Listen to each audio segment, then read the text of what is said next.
Top Bob Tommy, stage your shit.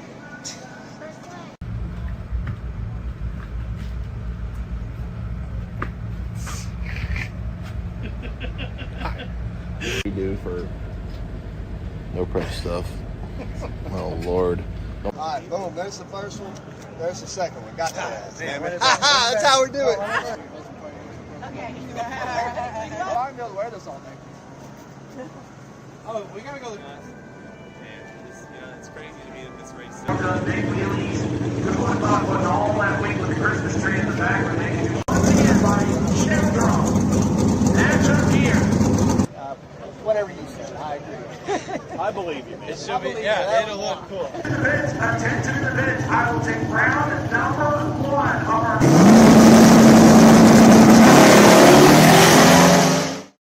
Just a few little funny clips. Jesus.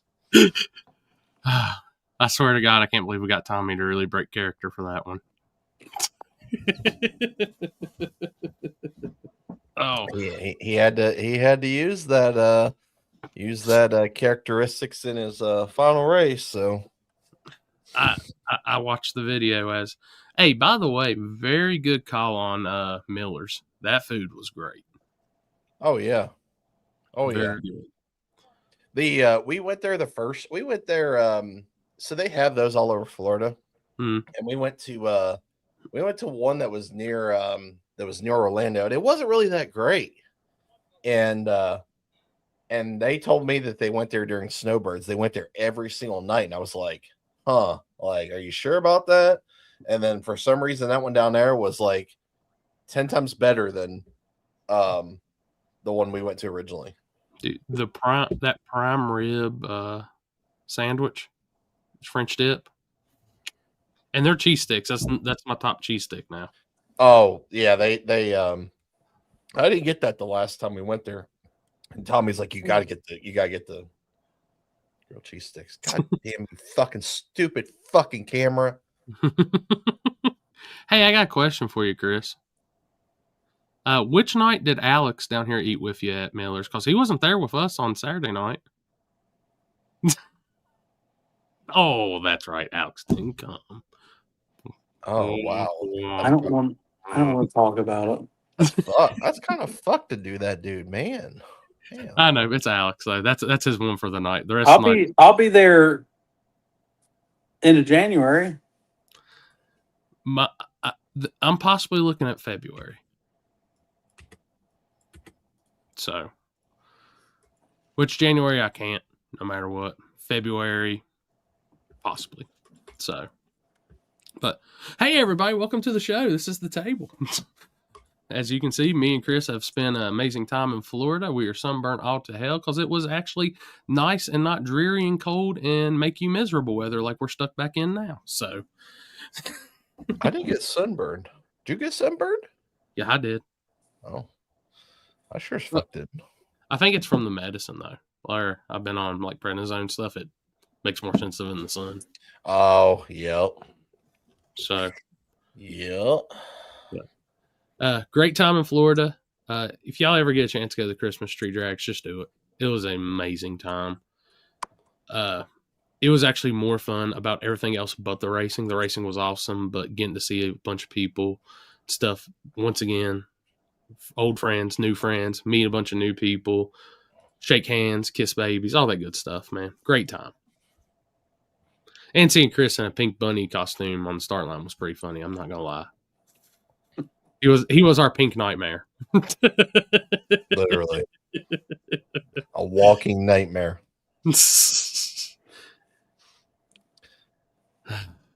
It just went with the whole theme of what Tommy was doing. Mm. So I was watching the broadcast on the big ass screen, and that's how I was like, because it had enough delay, I could finish my video and still see the big screen and see what was going on top end of the stuff on the videos. That's how I realized like Houston gave it back just a hair too much. So I was like, damn. But yeah, they had a pretty cool thing going with that. And big shout outs to my boys Josh Flint and Chris Tucci. They were working Freedom Plus, hanging out with them this weekend. Good ass dudes right there.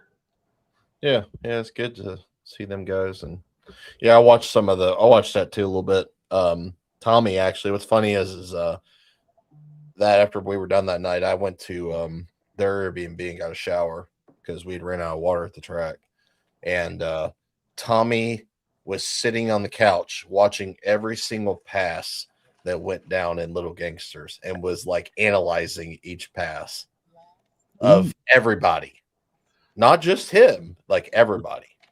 Damn. So my man is committed. He's intrigued, man. I mean, hey, you want to study your competition? I mean, that's what better way to do that. So, U.S. Raceway, we were going to bring Tommy on for the first part of the episode as possible co-host. He's a little tied up tonight. They got to work on their videos and stuff like that and just getting back in town. So he said he will join us back soon. He said probably the Monday after U.S. Street when he goes 3 for 3. That's what I heard. I like it. I tell you what, he had a lucky rabbit's foot this week. Yeah. You know, from the massive confusion that happened first round because of him having a competition by the tower not knowing what exactly was going on in that situation when they had 2 buys. So basically what happened is we had a couple incidents first round of the classes. So it slowed the whole progress down to the whole event. Mm-hmm. They wanted to be done with that event at 8:30. I don't know what time we got done. What was it, like 10? 10 o'clock? Because we were eating. We were in the food place when it got finished. Okay. Yep. So they were behind on time. So Tommy got a competition buy because the guy he was racing switched classes. He went to the OG Christmas tree class. And the Chevelle, the diesel Chevelle that he raced, also had I don't know if he had a competition buy or if he had an actual buy. So what they did to save time, instead of just sending one car down the track, they would just send them both. They both won. There's no bullshit. There's no there's nothing. So the tower did not know that. So when the tower announced that, we're down on the start and we're like, stop, stop, just shut up, stop. And he just kept, and that's probably the most he'd ever talked about a pass was that pass. So it confused everybody. No, needless to say. So that's why they had to make their post and say, hey, we're still in. Guys, don't worry, yada, yada, yada, because you know how people are. You know how the internet is. So then, second round, he gets put up against Cage, who obviously he beat at Snowbirds, who I guess is the number 1 bracket racer. I don't know. I don't watch bracket racing, so. But, the circumstances at that race is a little bit different, obviously, because we all have Christmas trees strapped to our cars. Well, I'll get to that. And that rule, the number 1 rule at that race is no matter what, if it's an 1/8 mile, if it's a 1/4 mile, or if it's in the shutdown before you turn off, that Christmas tree must not come off the car at any point until you make that turn onto the return road. Because obviously there's 2 ways to go. And obviously the one side goes the other pits, the other side goes the other pits. As soon as you make that turn, the Christmas tree has to be on your car. Mm-hmm. So there was a lot of confusion about that as well. And that is a rule that the track itself enforces. Mike doesn't have anything to do with that. Barrett doesn't have anything to do with that. Jimmy has nothing to do with that. That is 100% the BMP staff enforces that rule. So, which y'all will see, which I did film, and it'll be as I am dropping my Christmas tree drags video tomorrow, guys. The tree came flying off the front of the Mustang, and at that point, that's a DQ. That is 100% a DQ. No matter what the board says, no matter what. That is, and that was also, it was also said in the driver's meeting as well. So then there's video of that as well. They said that in the driver's meeting. But that is a rule. It is what it is. But hey, that just adds to the It just adds to the challenge of that race specifically. Yeah, so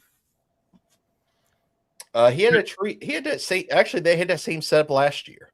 That tree was on the front of the car last year as well, and it actually held up. I mean, it looked like it broke off right on the stem, right where the bracket like ends, because like the stem goes inside the big metal box brackets on the front of the car, and it broke off right where that metal ends, and it's just bare tree.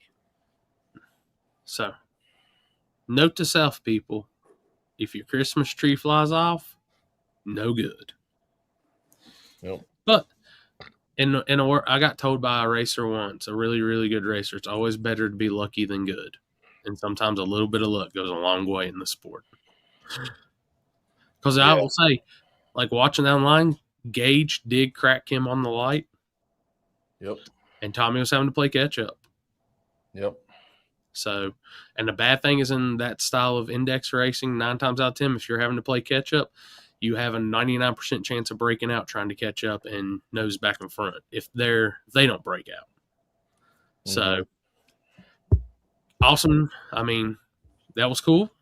His tree stayed on, which big props to Tommy for having the Christmas Story leg lamp in the car. That shit was cool as hell. Loved it. That was very cool.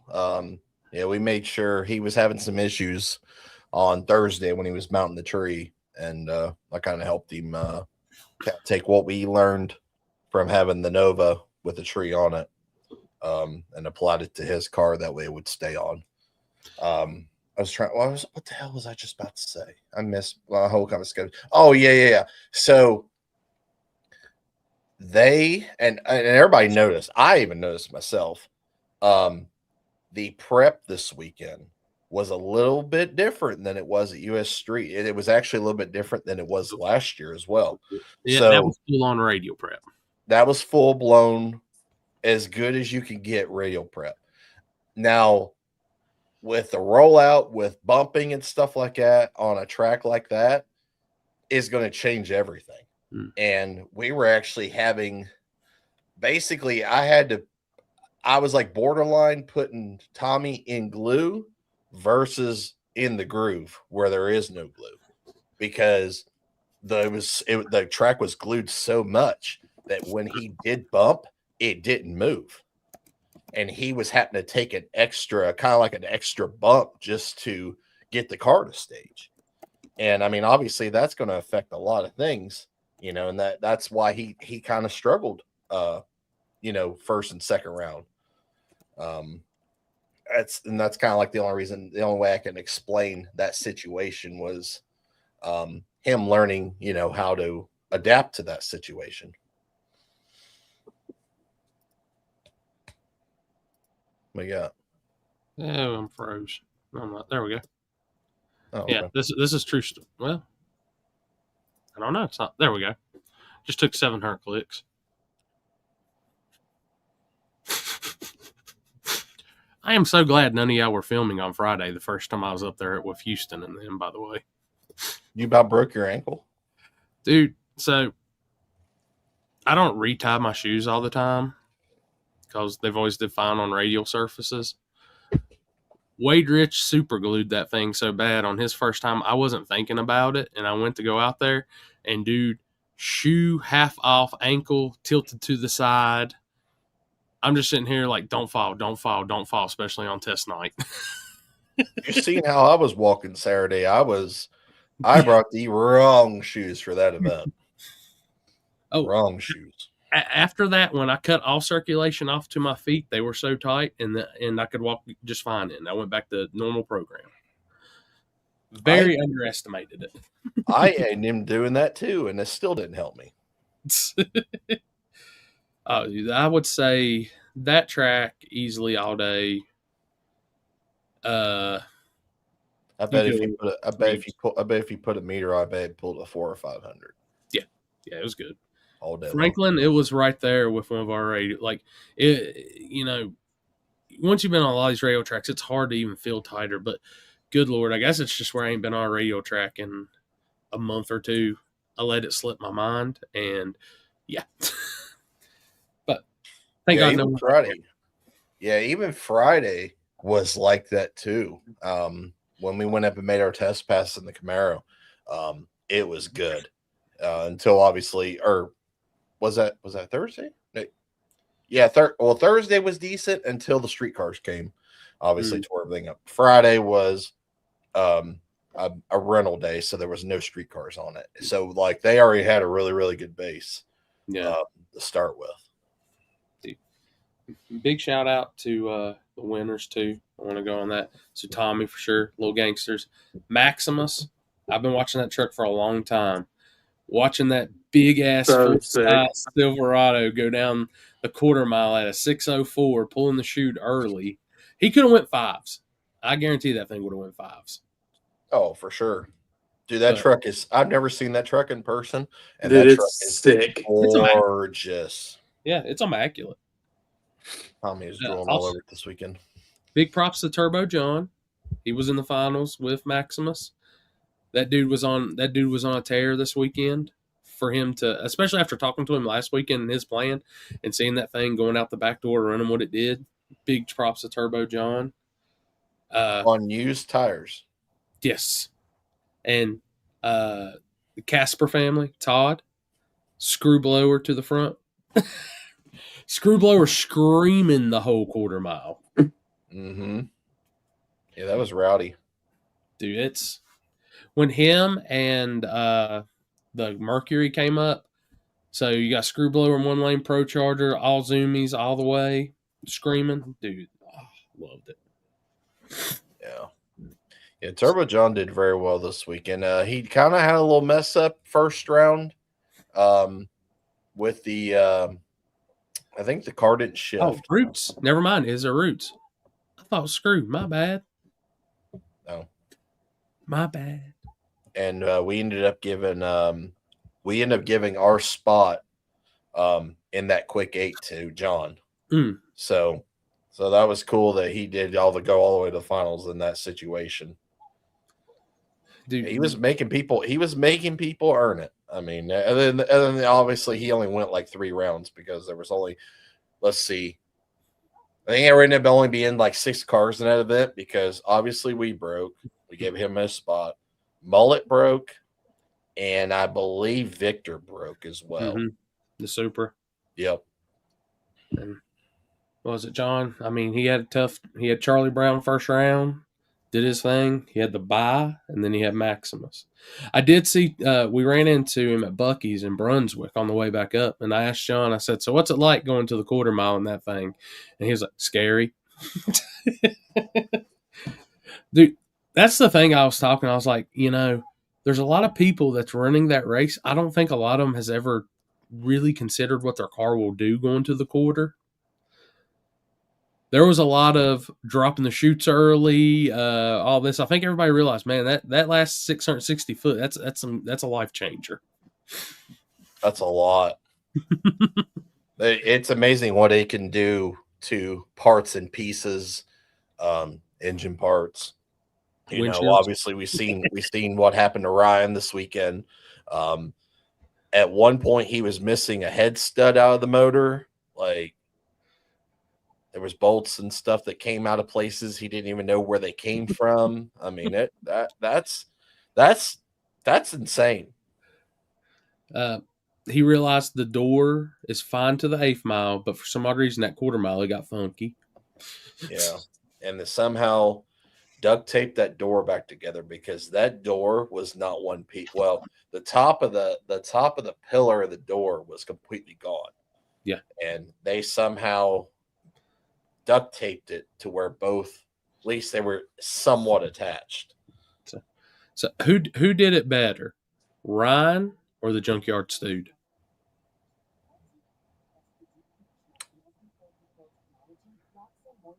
I would have to say, I'd say Ryan.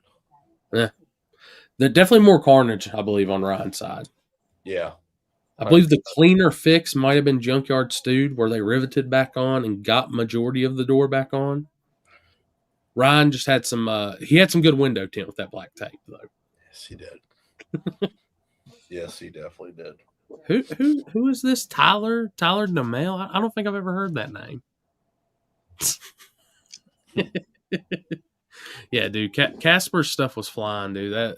That car's a gangster. I'll give him that. That's a roots blower. Sorry, I screwed up. Said screw. Dude, that thing just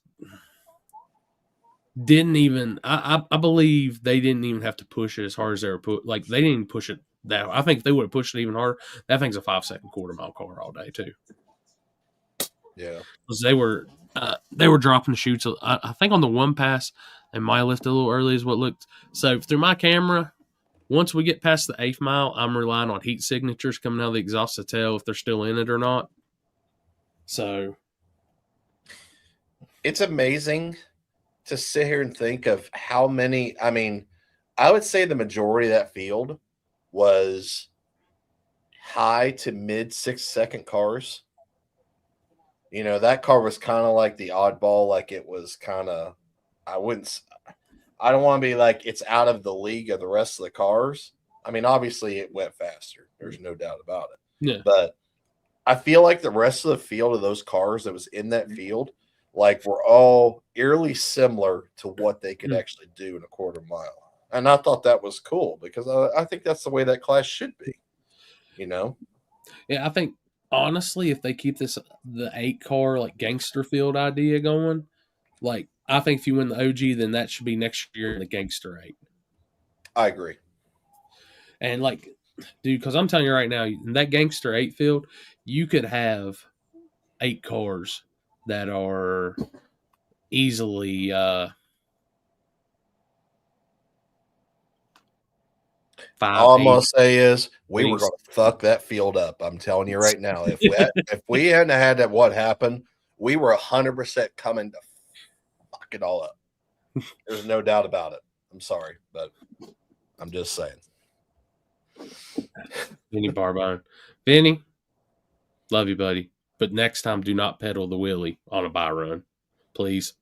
Hey, he's had some big issues with wheelies lately. Dude, I could tell, Tyler. That was, I mean, I'd probably be scared shitless taking a car of that caliber to the 8th mile. And then I know I got to go 660 more feet. It's the first time they've ever taken that car to the quarter mile. Wow. That's So big impressive. props to them, though. It's impressive. It's impressive. Pussy. Hey, but them fucking donuts you brought were fucking good. I can Yes, tell you that. yes. He held up his own on the donuts. So that's one thing I can say. Vinny definitely gets props on. I think who is it? Connor, I've asked like 5 times to bring donuts and still hadn't seen him. First time I've ever met Vinny, dude brings donuts, no questions asked. Like, what's up, Trina? I think by the end of the event, I think he did. We probably had the slowest mile per hour for a 7-second pass ever at that track. It happens. It happens. Dude, I will say this, though. On Friday night, you couldn't take the smile off Houston's face until we got back to the pits and we had to work on a bunch of stuff. This guy. Dude, his shit was fucking rolling. One time on 3 wheels. Dude. Yeah, I've never seen a vehicle wheelie and then still able to go. What did he go, like mid 6s? Well, I was like 637, maybe. Look, I want to say 637. There is nowhere at no time the engineers at Chevrolet thought their little square body S10 would probably be doing that. It was just wild watching it wheelie, and it would come off the wheelie, and it'd just be straight as, I mean, like usually when you wheelie, like it's over with, especially being on a radial. Dude, it probably shouldn't. Dude, just cool. Because it was funny, because I was watching Matt on Friday night taking it to the 8th mile. I was like, this fast that thing's checking out. I was like, good Lord, that thing's going to scream to the quarter mile. Yeah, he was fucking rolling. That car, I can't remember the guy's name. The green Camaro that had the Grinch lining him up. That thing, gangster. It was rolling. Yeah, he was in that race last year too, and did really well. I think he went to the second or third round in the OG class that they did last year. I mean, I really think next year that 8-car field, it'll be a 580 to 620 field, picked correctly. 100%. I like the direction that they're going this time around. Because obviously last year it was just the OG class, and that was, other than some show off stuff, that was it. So they kind of, obviously brought a little more entertainment this time, and I was kind of worried about having more cars and stuff like that with the time and stuff, but they did really well. They do always well there. Flying high, it was like getting punched in the chest every time he burner popped it. Talking about the red pickup truck or the red truck. Yeah, I think it's sweet. I don't do jet cars. That's probably the closest I've been to a jet car in a long time. I was standing beside Chris on their first hit as we were both like taking in the oohs and the ahs and watching all the people stand as close as they could, getting soaked by afterburner smoke and losing their eyebrows. So, but and also a big shout out to Jimmy and Poland. Little Gangsters class was awesome. Very very unique cars. A lot of guys that you don't normally see, different builds that you don't see. It wasn't just a Fox body class, which was I'm going to give Poland the trophy of best dressed. Oh, Lord Farquhar. Dude. I didn't even see him even dressed. I was crying when I saw him. I felt in a way bad for Jimmy in the gingerbread like blow up costume thing. When they started doing drawing, he was still in it trying to talk, and then they unzipped him out of that. It looked like somebody dumped a 5-gallon bucket of water on old dude. Like, it was warm, people. It was warm. I mean, that whole group, they dressed up. It was funny as hell. The whole KC Max crew, they were all dressed up. It was a very, very, very good time. I'll be there next year. That's what I told Corey. Like, he obviously at certain events, it's, obviously the racing and stuff like that is obviously the show, which it is. But like that race just is, I don't know, it's weird. It's different. Like everything that they do is the show. And I don't know if it's just because it's like the Christmas spirit, like, and how people are, but I don't know. I think it's a great race. No, I mean, me and you had this talk in the lanes, and it's I was like, it's kind of difficult because I'm always been like race, and it was kind of at first I was like, but then I was like, you know what, this is cool. This is something different. The people are loving it. Dude, you couldn't put another person in those stands. Yep. That's exactly how it was last year. You could. And when they opened those fan gates and they all started coming in, I mean, they didn't just like go, which a majority, you had Cleuses and all them stuff up front, but everybody filtered down and was looking at all the cars. They were coming up asking questions. There were a lot of people that, honestly, some of them were saying this was the first time they've ever been to a race. They had just seen it on YouTube and things like that, and just, they were coming up saying, when we towed Houston's car to and back from Tech, I have never seen so many oohs and ahs and like, oh my God, look at that and stuff in my life. Like, it was cool. I was like, I even told him, like, dude, take it in. This is awesome. Take in the moment. Yeah. And you gain fans out of it. That's the biggest thing. It's especially like if you're trying to like, grow your stuff, grow your, socials, YouTube and stuff like that.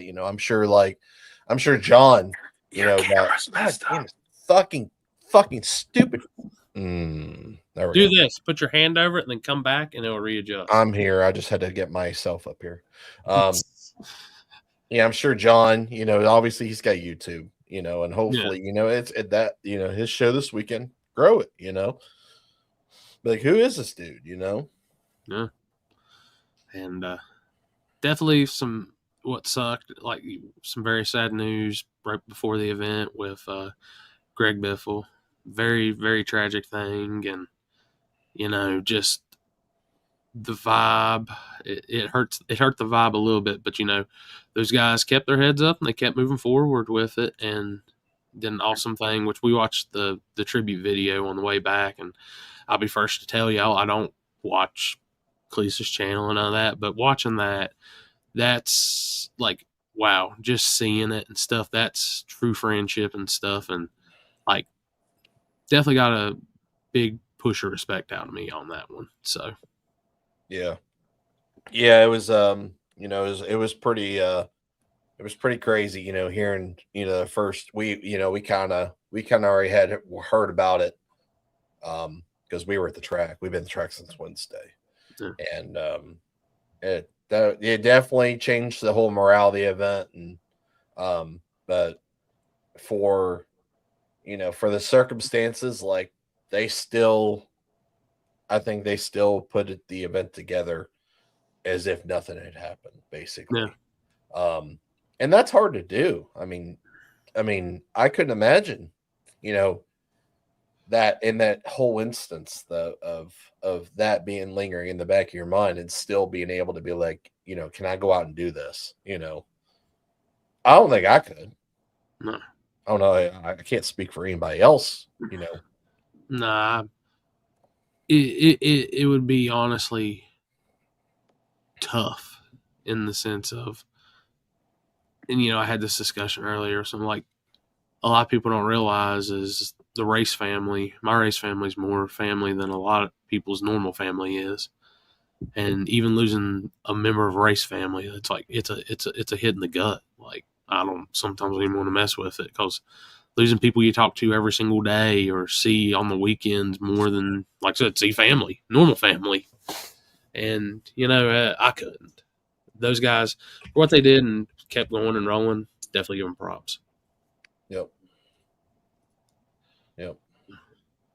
But all in all, I'm gonna say awesome weekend, great time. Sort of. Long ride down, long ride back, but sort of a good weekend. I mean, it was a good weekend, but it's really disappointing. Obviously our situation and stuff like that. And I was really looking forward to seeing how well we could do this year with the car and have a chance to to win the damn thing, especially after testing on Friday. Yeah. So, dude, after that lick, I was like, even I told you, I said I was zooming in, and it didn't cross my mind. Oh yeah, he's going quarter mile, and I started to pick it back up, and as hard as that car was moving from the eighth to the quarter, like, holy shit, caved the damn windshield in. That's how fast it went, which is wild. It's there was a lot of people after Snowbirds that said, "Oh, that car ain't got enough to compete. That car can't do that. That car shouldn't even belong in that class." But first hit and run teens in the eighth, gang. We and still have plenty of room. And after the 8th mile, he was only 65% throttle.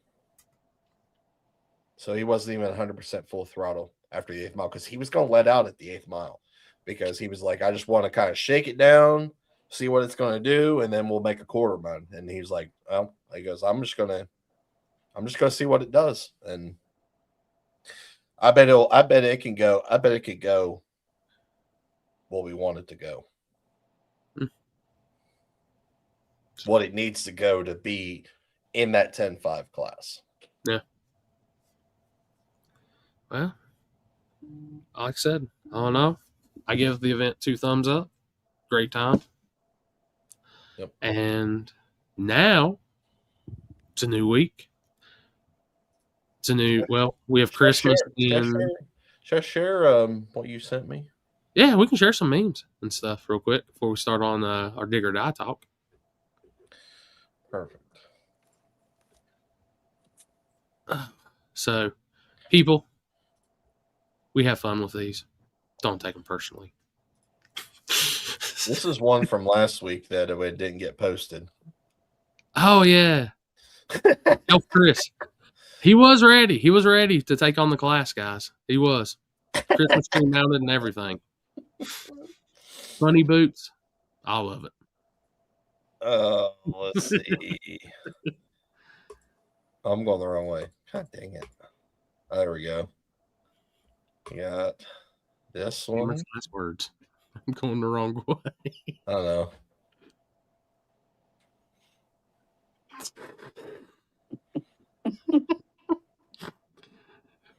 So, Tommy's exact words is, I didn't know I needed a hype man. I said, oh no, trust me. You got the hype man now that you never knew you needed.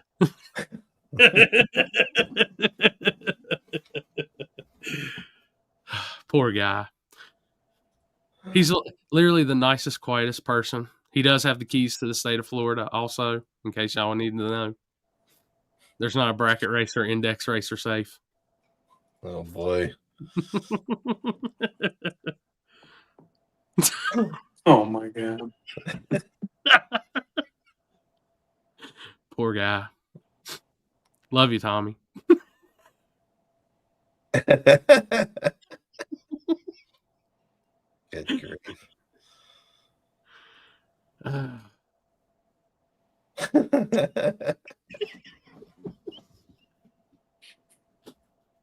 Oh, and then there's us. Oh, Yeah. that's cute. The table guys held down the starting line at Bradenton this weekend, everybody. Oh, that was outside of our hotel. And there actually was a legitimate alligator looking right up at us. Oh, I'm sure. And then Mr. Sam, one of the coolest people in the world. Awesome dude. I'm telling you right now. That guy had a smile on his face from the time he pulled on that lot till the time he left. He always does. I've never seen him not smile. Just living the life, man. Living the life right there. So, yeah. Also, I want to give a big shout out to Jason Terrell and for the dinner on Friday night was killer. We had some great steaks and we had a really good time. So appreciate him for cooking. I actually watched Happy cook this weekend, which I know is very rare. And everybody didn't think that would ever happen. I watched it happen. Scale of 1 to 10, what was your fear of, oh God? No, he did really well, actually. Believe it or not. I was impressed. Was the steak he made, was it cooked correctly or? No, actually Jason's the one that did the steak. And they were great. There were ribeyes. He had fillets and ribeyes, and I ate 2 ribeyes, and they were very good. Yeah, I remember you saying Friday after you got back, you're like, I am overly full. Yes. Oh, Kenzie was there too. They were all cooking. Whole family was there. But awesome time as always. Like I said, first time in Florida won't be my last. But don't fly Delta. I drive. Fucking Delta. Don't fly Delta. Don't fly into Atlanta and don't fly Delta. I don't think there's ever a good reason for go to Atlanta driving, flying by train, horse and buggy, Pony Express, any of that. I didn't think we were ever going to get home. Hey, but you know who's been waiting for you to get home, and he's waiting for you this weekend at Dig or Die? I was hoping it was a female, but that guy. Unfortunately, My luck's not that great. He said he's got his cuddly red ginger beard ready to see you. Dude, the red ball, the red beard. We're giving sleigh rides, baby. Oh God. All the Extreme Street guys logging in at once. Oh, jeez. Robbie done, and hey, we got the Ginger King over here with the beard and the hat. Robbie, Mr. Red Fox Body. Oh, gosh. Which, hold up, I might have. I'm gonna be late or something. Message coming in. Okay, no. Ryan, okay, good deal. He'll be in a minute. So, what's going on, people? What's going on? Floyd has stirred up enough shit on True Street and Little Gangsters and all that. Oh, Lord, dude. Unreal. I'm just here having fun, bud. So, we got Chris coming this weekend too, guys. So, be ready. Get your stripper glitter orders in right now so you can bring them. Chris said he needs that holiday cash. Let's get it. Hide your Christmas tree cakes. Oh, shit, yeah. I got 2 boxes I'm bringing too. Might be on a diet after tomorrow. No, I have to wait till the years like everybody else. No, you start on the 1st. That's when we make all of our worst decisions. Yeah. Maybe. But what's going on, guys? Y'all ready for the weekend? Ready as I'll ever be. Same. Out in the garage for a little bit tonight after spending some time with the family. So. Hell yeah. Which actually it looks like this is going to be the warmest Dig or Die Christmas race probably since. I don't think I've ever been to one that's been warm. No, I don't either. No. Oh. Which, hey, y'all should tell Alex he should make the drive down this weekend. He's skipped out on us this past weekend. We need another photographer this weekend, Alex. He don't got no vacation. It's on Saturday. I ain't leaving here at 11 Friday and driving all the way down there and then leaving Sunday. That's a fucking haul. Well, call in sick and ride with Chris. That motherfucker lives on the opposite wrong side of the state as I do. I didn't say you had to pick him up. He could drive to you. I live on the opposite wrong side of the state than he does. I tried. That motherfucker would have to drive 3 hours north, then another 3 hours south.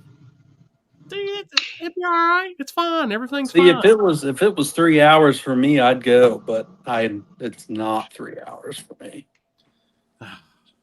Hold up. I got to break it. I got to break up the Fox bodies only on the bottom. Oh, no. Oh, geez. I've had a wild night, big dog. Oh, sorry. Yeah, We got another Fox body guy. All right. Well, did you get a whole Fox Body show apparently? Well, I got the guy that I know is already thinking about the split this weekend too. I'm down. Honestly, I'm so poor. I'm down. I tried to get John to split my Buc-ee's bill with me, but he wasn't having it. I don't blame him. Hey, am I on here? Yeah, you're on. Oh, damn. I'm glad I wasn't digging in my nose and shit. I mean, I'm just saying. I was like, wait a minute. What's up, guys? How are y'all? Tired. Good. Hello. So Ryan, Robbie, and Floyd, after this weekend, John did say maybe we should make Dig or Die a quarter mile. Absolutely not. I I don't drive my car in a quarter mile. I like it. Turbo John is a big quarter mile guy now. Yeah, I believe that. I'm gonna put myself down. I said no. You guys. No, it's charged. I mean, Here's been a okay. shop for the last 2 months. So I haven't taken it out. So my car, I've consistently run 175 miles an hour pretty much all year in the 8th. But holding that gas pedal down for another 2 seconds and going 200 miles per hour is terrifying. I mean, it is legit terrifying. Am I the only one that was scared? I mean, I feel like I'm the only one that was scared, but it was nerve wracking. I wouldn't do it in my car. There's no way. I'm just saying. No way. Yeah, we can talk them into it. There's no way. My car would fly apart. There's no way. I wouldn't do that. You couldn't pay me enough to do that, I don't think. It's literally just self-destruct. And we had on mine something I was thinking about as I was still shaking in my boots on my 13-hour drive home on Sunday. That Christmas tree put on the wing, under the wing. I thought it was going to be okay, and I knew it was going to mess with the airflow a little bit, but I think it was hindering the parachute from coming out because I would throw the parachute and I would be cruising and I would be like, why is there no pull? Why is it not tugging me back? Why is it not open? And then it quickly goes into panic mode, right? I mean, because you're like, damn, I'm going 200 miles per hour. And I mean, I know I got good brakes and stuff, but now we got to, I mean, I've cooked my brake fluid. My damn, on that last pass against Maximus, it felt like I had hardly no brake pedal at all. I was like, okay, I ain't making a quarter-mile trip regardless. I'm going 8th mile if it goes. Jesus. My doors come open on my car, and I let go through the 8th right now on the front side. Like the top of my doors, they suck open like 4 or 5 inches. They've almost ripped off. Like one more front side race, my door will rip off. Oh my god! I haven't fixed it yet. That's on my list. All right, we got one That's more. because you do 200. Huh? That's because you do 238. No. True story. I've seen it. Ask guys. All right. We have one more person to add to the chat as of right now. This is going to be the loudest person, at least on the chat down there of Turbo John. So, Brandon, come on now. You got to turn your phone sideways. I don't. Hey, this I will ban the big one. This is my first rodeo. I don't know about this. I'll put mine on my laptop so I can be on my phone. Yeah, see, I'm not in the right stage to be doing that. Oh, wait a minute. Is that right? No, you're just sideways now. Oh. You must be Android. There you go. There you go. Robbie, come on now. You got to join suit. You can't be the only. I'd be the oddball. What was your impressions this weekend, John? We were talking about the event there a little bit ago, and just kind of it's your first time. Obviously, you went. So, what was your impressions after this weekend? Yeah, man, the Cletus race was awesome. We went back when it first got started, so like 2020, 2021, when there was no public. And, man, it was amazing. When they opened that gate and the amount of energy and the amount of fans and spectators that are there with their families, it was unbelievable, man. Cletus has got he's got a huge following. And, man, the people come out and everybody was like, it was just amazing. It was a good time. All the racers, everybody wants to go fast and everybody wants to win, but it was more about just having fun and just the camaraderie between everybody. I thought, I had a blast.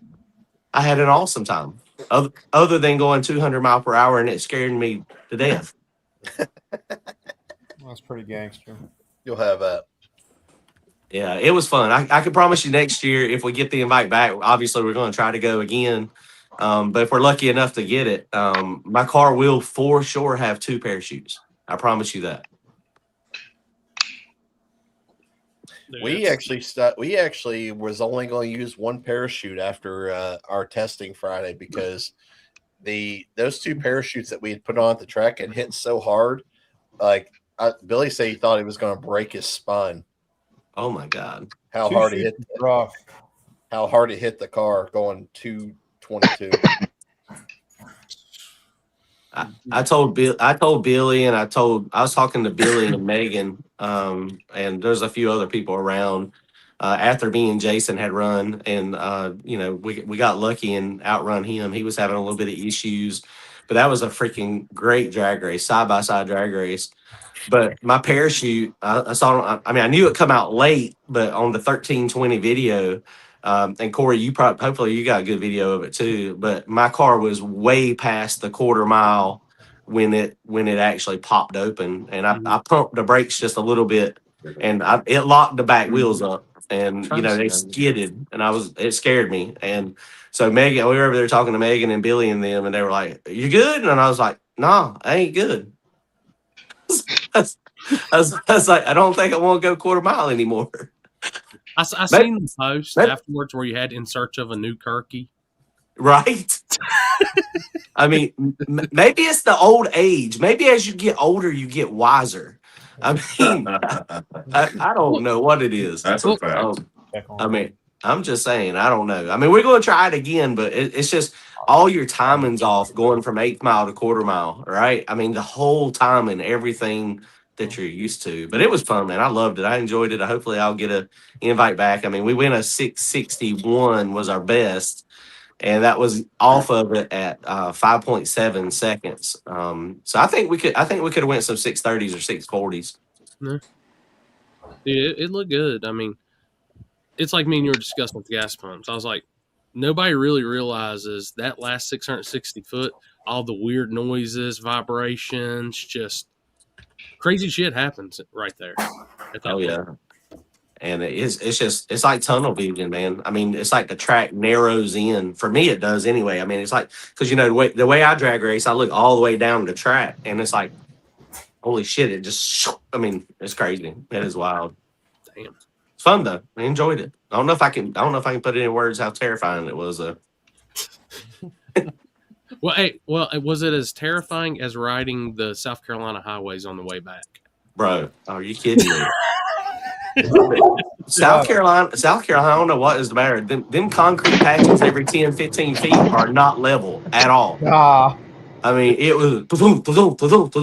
There was a couple times I think the front wheels come off the freaking on the truck. It got into the rhythm and it was doing this, and I was like, "Oh God, the front wheels was up off the ground." I was doing wheelies. Yeah, like Brandon, we need next time. I know we're pulling Houston stuff through South Carolina. Give us on the how to make the front wing, the rear wing, your double decker side wings, your F1.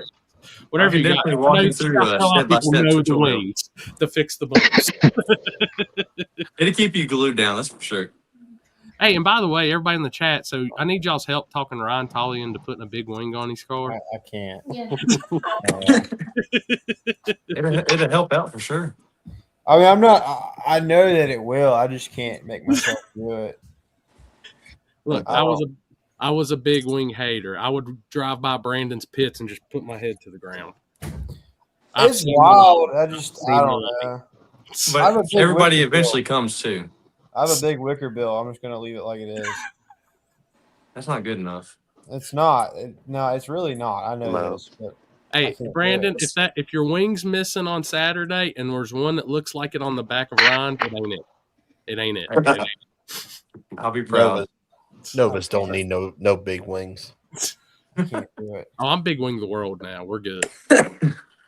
So, all right. So let's talk some dig or die. So we've got 3 of our small tire guys in here. 2 of the guys that are probably small tire, but they're going to beat up everybody in the extreme street class.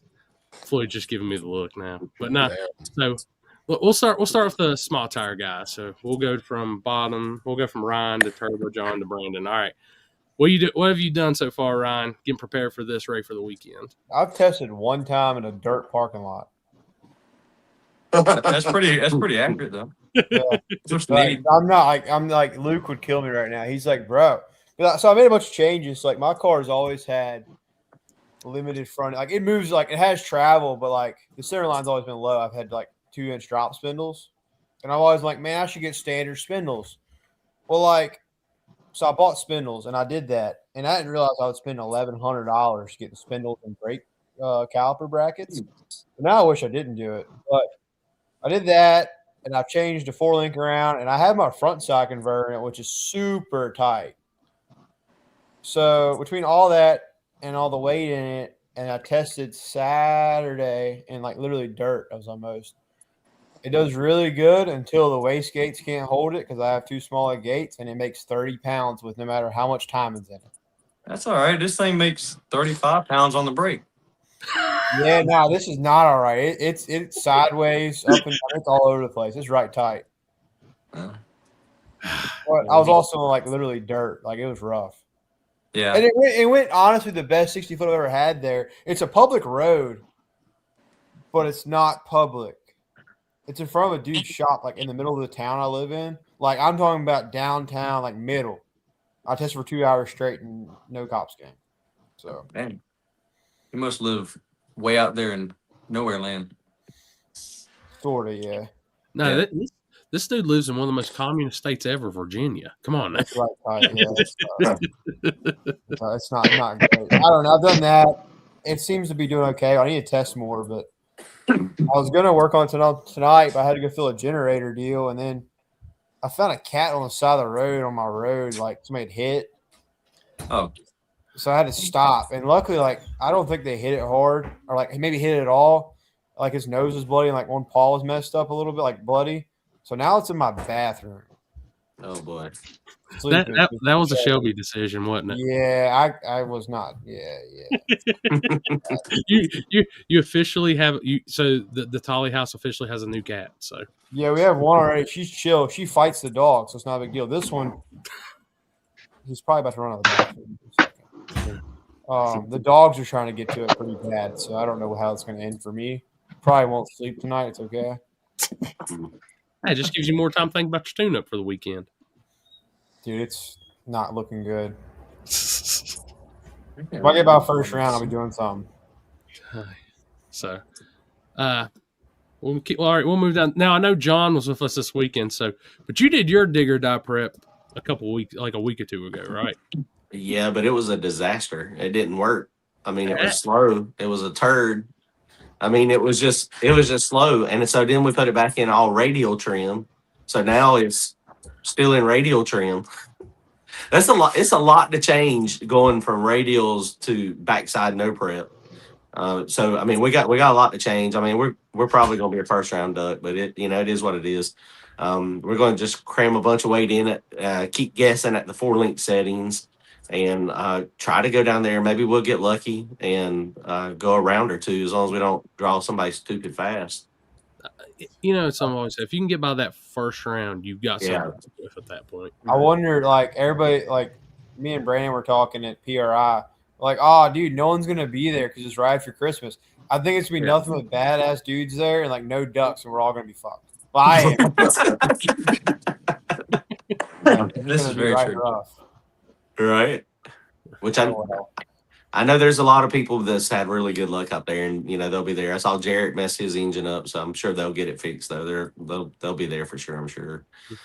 But we're going to try. I got to tune up. I'm going to try, but I mean, we're still. I mean, this iron big block, it's just so nose heavy. It just takes so much weight to get it going. I know Ryan can do it, but I ain't Ryan. I ain't Ryan Mitchell. Clearly, your firewall is also not super far back. Yeah. Your motor's not behind your spindle. Mine is. Is it? Yeah. Yeah. Oh God. Yeah. No, it's way back. It's way back. But it still don't make no difference. You don't have the wheelbase. Yeah. That I think that's what it is. I think the short wheelbase. The Firebird's wheelbase is what, 100-inch? It's shorter than a Fox body, isn't it? Is it? I don't think. I'm pretty sure. Third gen. Yeah, I'm pretty sure a third gen Camaro that my cousin's Camaro. It's like I'm pretty sure it's right at 100 inches. But damn, it's about the same thing. Maybe I need to just pay Ryan or Beater Bomb or somebody to come help me. You're right, 101. Yeah. Right. 101, yeah. Clearly, everything I thought I knew with my old car in the small block is out the window with the big block. It's fine. That's a great radio car. Oh, that's exactly right. We built a radio car. We tried to build a no prep car and we built a radio car. You built a radio car and then you moved the wing onto it and it's like no prep. Right. Well, apparently that's what it is. Because how high are you going to have the wing this weekend? As high as possible. I've got my extensions. It'll be above the roof line. That'd be good. Hell yeah. I need somebody to hang on to the wing. Oh, that's a good idea. Can somebody hang on to my wing and then when I take off, help get their weight up, transfer? Yeah. Just lose them at the 60 foot. Human ballast. It's a human ballast. Just drop off. Yep. Yeah. But yeah, we're excited. We're going to be there. We're going to just get there. It's only about 3 hours for us to get the Rockingham, so I'm gonna load up Friday and just go Saturday morning. So I'm excited. I mean, I saw that they have the WhatsApp going, so hopefully it'll go pretty smooth with people getting up to the line quickly. I can only pray. Yeah, I do. I will say I immediately messaged Eric and said, "Awesome move with that one, buddy." Huh? Yeah, I'll still probably be the last ones up there. Oh yeah, that's. I promise you. right. We're waiting on Brandon Shannon. Brandon Shannon, where? How many times you heard that? It's happened quite a few. That was that nitrous problem we had all them years. No, we lost a lot of oil at one time. Oh yeah, okay, that's right. Yeah. Yeah. I mean, and we'll go over Brandon. I know you've been tearing up the backside of Union. Like it's officially now Shannon Dragway. It's no longer Union Dragway. Yeah, we've been there to test quite a few times. We've been there on 3 separate occasions, and trying different things that we just still trying to tame a blower on the backside. It's a little easier than I had thought it was going to be, but it still poses a little bit of challenges just because the blower in this whole engine combo is a lot heavier in the nose than my old nitrous combo was. So getting it to weight transfer and work like it used to has been the majority of the reasoning of us going back to try to get that sorted out. So, And a lot more power out back as well. yeah, it's I've never had a problem spinning after 200 feet. With the 632, yeah. Jesus, It's wild, ain't it? Now it's give it 2 degrees, it's spinning. So you said a minute ago, Brandon, that y'all leave at 34 pounds of boost. Not necessarily. It's at 28 pounds of boost on the 2-step, and Jesus, it's that's like crazy. It probably dropped a couple of pounds coming off the brake. yeah, it drops like 3 pounds when you come off the brake, and it dumps all the fuel in it, loads it up, and then after that is just following what the RPM is doing. That is insane, though, that y'all can. I mean, that it leaves on that much boost, even 28 pounds of boost on a B block. It's Yeah. crazy. And it Probably I got like is- what -5 degrees of time. No, it's probably like total of 5 degrees probably in it. Oh, geez. But it's got a lot of fuel in it too. Yeah, Oh, gotcha. it's dumbed up with fuel too. So All right. note to That's social the- media people: insane. don't stand beside it. Right. We've only had 21 passes on the whole combo, so we're still figuring stuff out. yeah, Man. Sounds That's a really sweet- that's a similar sweet to ride. Devin's car. Does the same thing as far as Yeah. boost stuff off the starting line. yep, Blower stuff's just badass. it is. It's definitely it's definitely more addicting than I say the nitrous steel was. And this thing puts out bigger flames than my nitrous steel would. I don't even understand it. Just dumbed up with timing and a bunch of fuel, and I guess you get the same results. So note to self, media people: he just let it out. It's on M5. It's got massive flames, so you're gonna get good pictures, but your eyes are gonna be burned for days. I wish it was on It it. could be on M5. Look, I saw how it ran at Shady Side. That's the tune-up you need to bring off the trailer. The digger dive. Yeah. That's just going into the top fuel burnout. I Let me hope just I ask hope you it this. is good. Surface comparison, because you've been on both. How does Union compare to Rockingham for the testing side? It's comparable. I feel like for places around me at least, it's the closest place I can go to get very comparable data to Rockingham. But I wouldn't say it's very. I say Rockingham might be, I don't know, a little bit slower than Union from my experiences. So The surface seems to be more smooth. Yeah, I think. yeah, the actual coarseness of the actual asphalt at Union is a little bit less coarse than Rockingham. But I take that back. I was gonna say it's not as packed in on the starting line, but as many people have been testing at Union, it's probably about equal now. Hell yeah, dude. Well, we'll go up. We'll get back with our small tire guys. Let's go or I'm gonna say True Street. No, we're Extreme Street this weekend. We're not in the arguments of True Street this weekend. Extreme Street. So, we'll go first. We'll hit up Robbie in the middle because we can anchor. Because I know Robbie, you've been testing some at Union too. Yeah, I've been there 2 times. I know you've changed the car up. You took the Lord's motor out and put the junkyard motor in. The old truck motor. The old truck motor. So far, how's your testing been? How are you looking going in? It's went okay. I think I had a lot of converter problems with the Coyote. It was too tight, and I was too hard headed to change it. And I was using a K member with like some factory motor mounts on it. The motor sat real high and was at an angle. I think it was just a lot of driveline angle issues and stuff causing some issues spinning out the back. So it's working a lot better with the LS and some motor plates and mid plates in there and got everything level. It's great. I seen. Did you change up the front end stuff and everything too? Yeah, all the fiberglass stuff is gone. So it's all still everything now. All glass style. Good. Yeah. Cool. So, anything?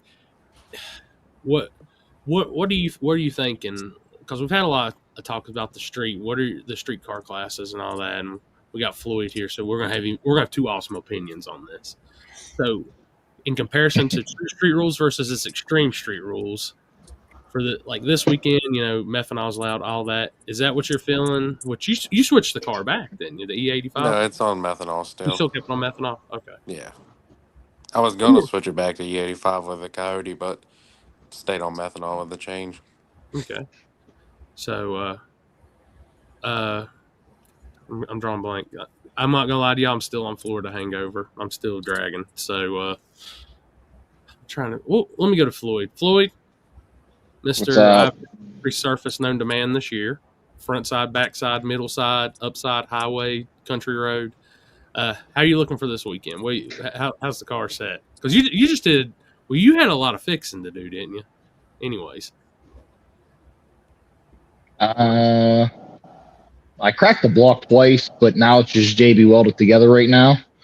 So hopefully if I can get through this race and the New Year's race at Maple Grove the following weekend, I'll pull everything out and have a new motor getting ready right now to change up. So, but we were at the airport a couple weeks. We was at the airport a couple weeks ago, and since then, basically all I've done is put a lot more weight in the car. So we were testing on some slicks rather than the radials. I have a brand new set that I'm going to take with me just in case it does get good. I could put those on, but this is the first time I'll be there. So this is going to be a new experience there. All right. So this is Floyd's first time. Everybody else that's in this has been there at least once. What's the best advice y'all can give Floyd for Rockingham being a first timer on that surface? Whatever your normal tune-up is, sneak up slow on it down. Mm-hmm. Yeah. Just sneak up on it. Make sure you have good control of that tire. Put a within that first punch half on a the second. scramble. Let it rip. That's Robbie what said 30 pounds of boost off the line if you're beside him. Yeah, something like that. Yeah, like 5,000 RPMs. We've been testing on some pretty shitty roads, some like tar and chip deal up by us, and I mean, talking to a few people, I have an idea of what 60 foot should be, but we'll see. I mean, obviously, I raced Todd Campbell at the last race, and he kicked my teeth in. So them guys are pretty fast down there. So Todd's a bully in the streetcar class, man. Pro Mod Todd. So I know y'all seen the weather for the weekend. So they're calling for it to be 70s, which is completely unheard of for Dig or Die. Oh, nice. All right.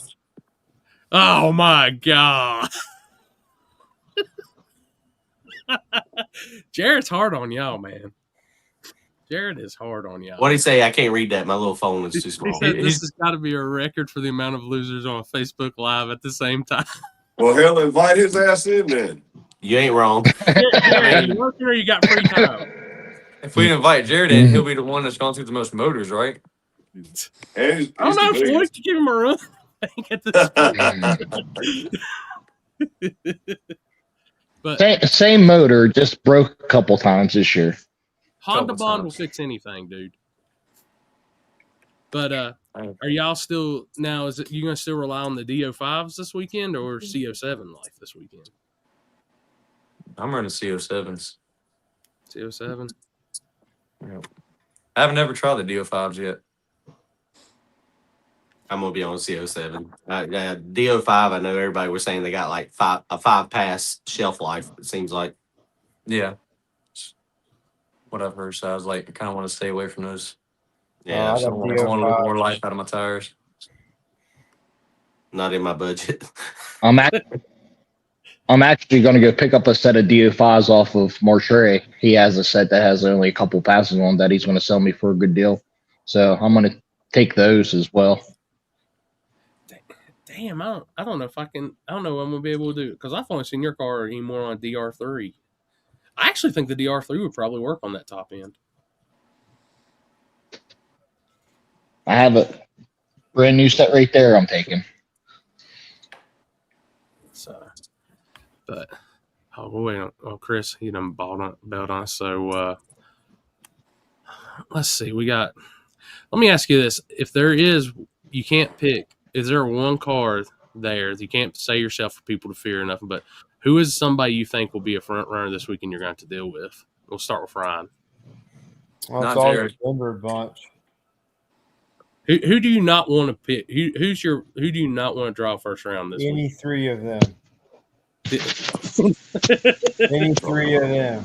Yeah, that's No offense. Like, I mean, that's like they put the work in, so I can't put it Yeah. against them. Like, I even offered Jared, I have a backup motor that he needed it. He could use it. I don't care. It's in the shop. It's a stock block deal. It doesn't matter. It's filled. I said, if you need it.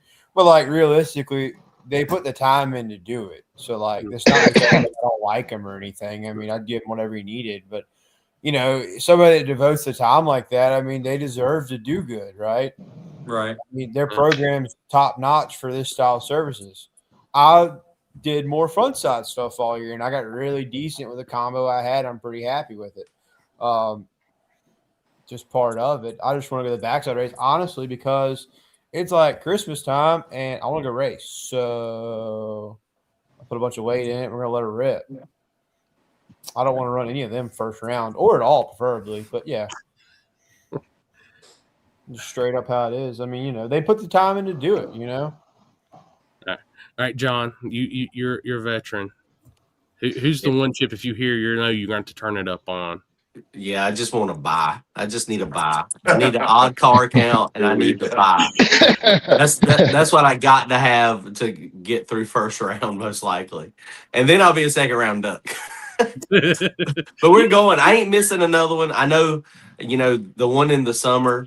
I chose not to go because my car was not optimal. I was at another track, and I had fun at that track while we were racing. But I was watching the damn live feeds for Dig or Die. Like, what's going on at Dig or Die? So I was like, I'll be there regardless. So it don't. I know, right? I was sweating at the other track doing front side stuff. But I mean, it's just the atmosphere for Dig or Die, man, is always awesome. It's always fun. Everybody's always having a good time, and it's a one of a kind race. They do it 3 times a year, and you just go donate your money and just go have fun, and maybe we'll get lucky and hit something and figure it out at the track. I mean, we'll see. Anybody know if they've got the little testing happening at the head of the staging lanes, or did they shut that down completely? I got shut down last time bad. Did it? Yeah, because you're going right towards a fuel tank. We made a hit in Larry's car. The second hit in, and the track dude was freaking out. He was like raising hell, moving barrels, and then we went and made hits on the road.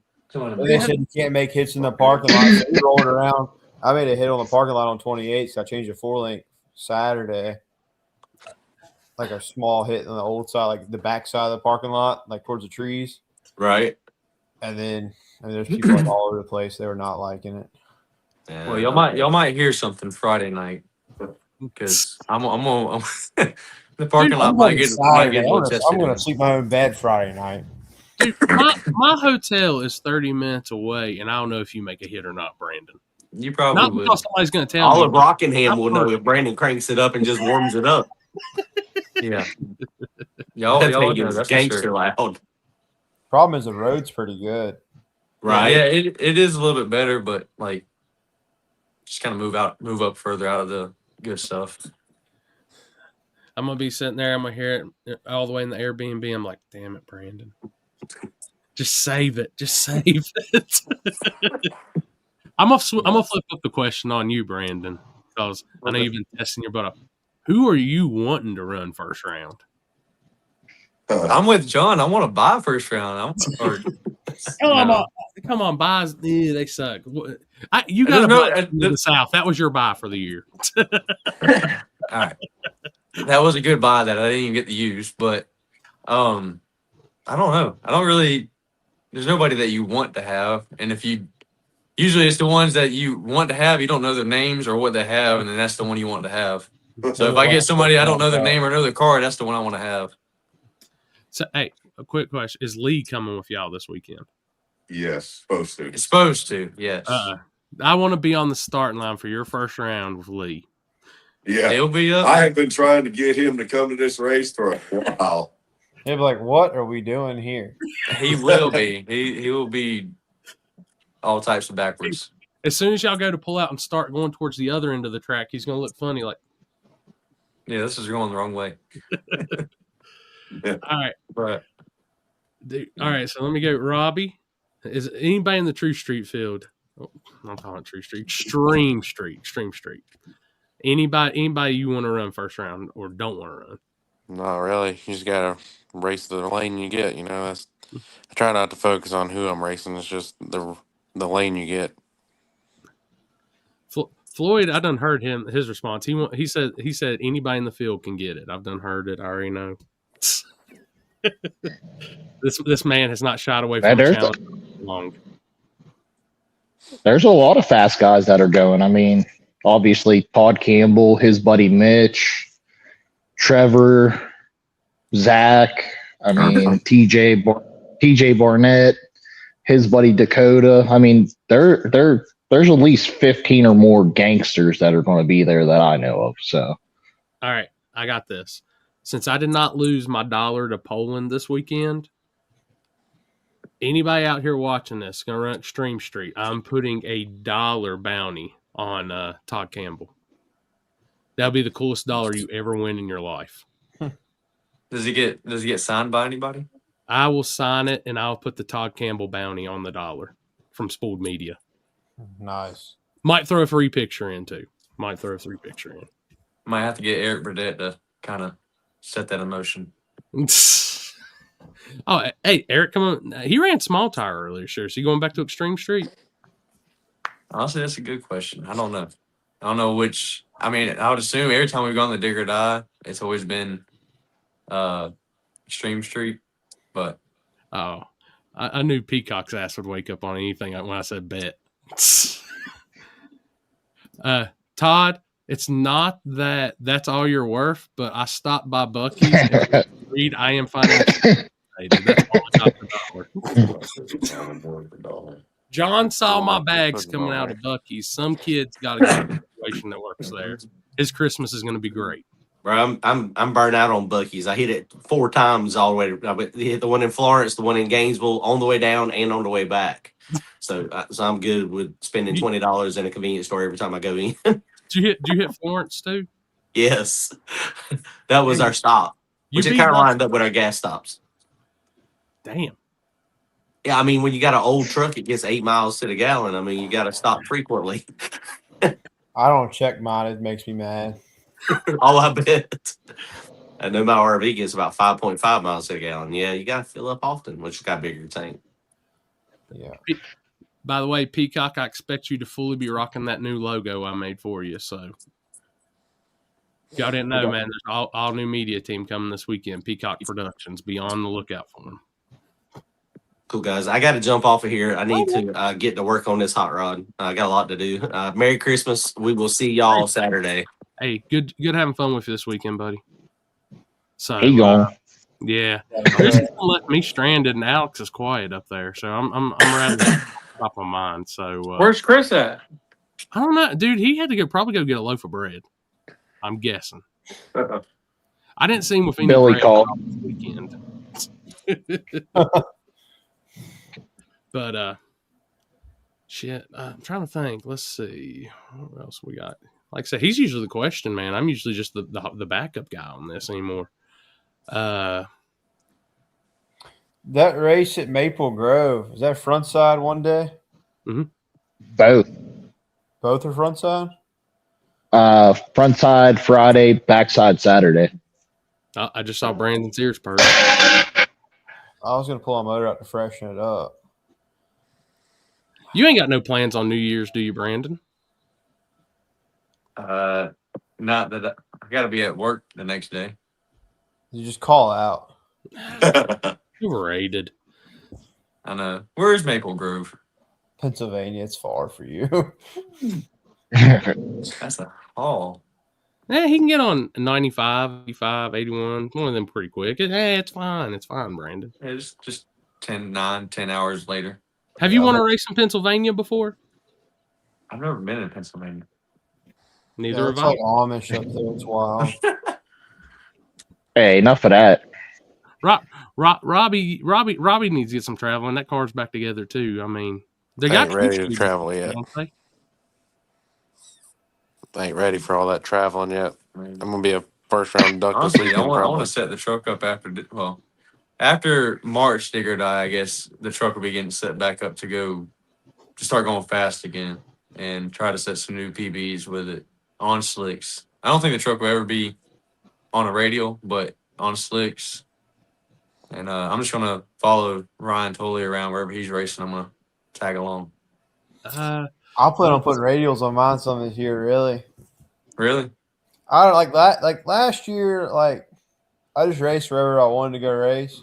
Like that was somewhat local that I thought I had a good chance at. And like I went to some radial races on slicks, and like did honestly better than I thought I was gonna do. Yeah. But like realistically, I can go 3 to 4 hours once or twice a month and run for $3 to $5 grand in radial. So like down where you're at, like Thunder Valley, like Rico, stuff like that, which Rico be farther. But like, I don't know. I ran a lot this year, and I did a lot this year with what I have. And I'm like, it made PBs a lot, and I'm very happy with it. But I don't know. I want to do some different stuff. Like, no offense to slick tire racing, you got a couple good ones a year. Like Corey's race is good, and the IHRA stuff I think will be badass. My car will not be fast enough. Karen Watts does some 20 stuff. I just feel like the IHRA stuff's gonna be badass, but I'm not gonna compete with my car. That's what Shelby stuff will be for. So like realistically, I like to go to like Elk Creek, stuff like that. A couple really good fun tracks, and like I'm not above putting radials on it here and there and messing around. Dude, Brandon needs to come to Elk Creek. That's up his alley. It's narrow. You see what Lee said, Corey? Yeah. Dude, I've been around Lee White at a radial race and Lee White at a slick tire race, and I can tell you that's two different Lee Whites. One is happy about his life, and one is ready to like. He has the same look at radials as when Brandon came down for Into Summer with still all the wings attached. They won't have to be on there for the slick tire stuff, like for that. It's just for the backside. I just wanted to get some data and see what they were doing, going fast. So now that I got that and I see what they did, they can go off. Dude, it's like going fast. It gets to be a little much. Dude, our starting line got a little chase when you came up. He was like, "How do you think that's going to do with the wings?" I said, "It's probably going to take flight." It didn't come close, honestly. It did very well with both wings on there, and in the back wing, I don't know. It still didn't do nothing crazy. I don't have all the pitch and the angle that all these other guys are having this problem. So my truck has got like I think a degree and a half of rake at the end of the track, and I don't know what these other cars would be at, but I don't have as much as they do. Oh, wait a minute. Who's this guy? Owen Mulligan. What? Owen who? Owen needs to keep working on your race car. Keep working on your race car, Owen. Get off the internet right now. Dude, I gave him hell the whole time at PR and over that. But all right, we'll link a little bit after Digger Die because we do have a couple big races. Now, you're talking about radials, and I got a radial race coming. Well, I'm helping with a radial race. We got a slick race. We got Cash Day. Carolina Cash Days will be the weekend before March Digger Die this year. It's like I think it's 20th, 21st. Well, then I might be swinging a truck. Yeah. Both ways then. Yeah. So, one big thing, and I'll tell you, so I know Ryan. I know that I'm hold y'all down on this one because I got two other guys. So, little gangsters. Now we got Robbie and Floyd in here. I know Robbie, you've hit me up. You're wanting to partake in the little gangster movement. Floyd has a gangster win under his belt at Shady Side and has went rounds at King of the South. We've got that now. 5,000 on top, 300 entry all to the purse. What do y'all think about that?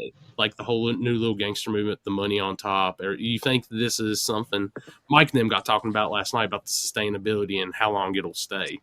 Do you think it's only staying right now because of all the big money, or is this kind of a movement for you guys, like in the True Street world and stuff that's not really small tire fast, but you're running for purses that are equal or as big as small tire anymore? I think it'll stay as long as the money's there. Uh-huh.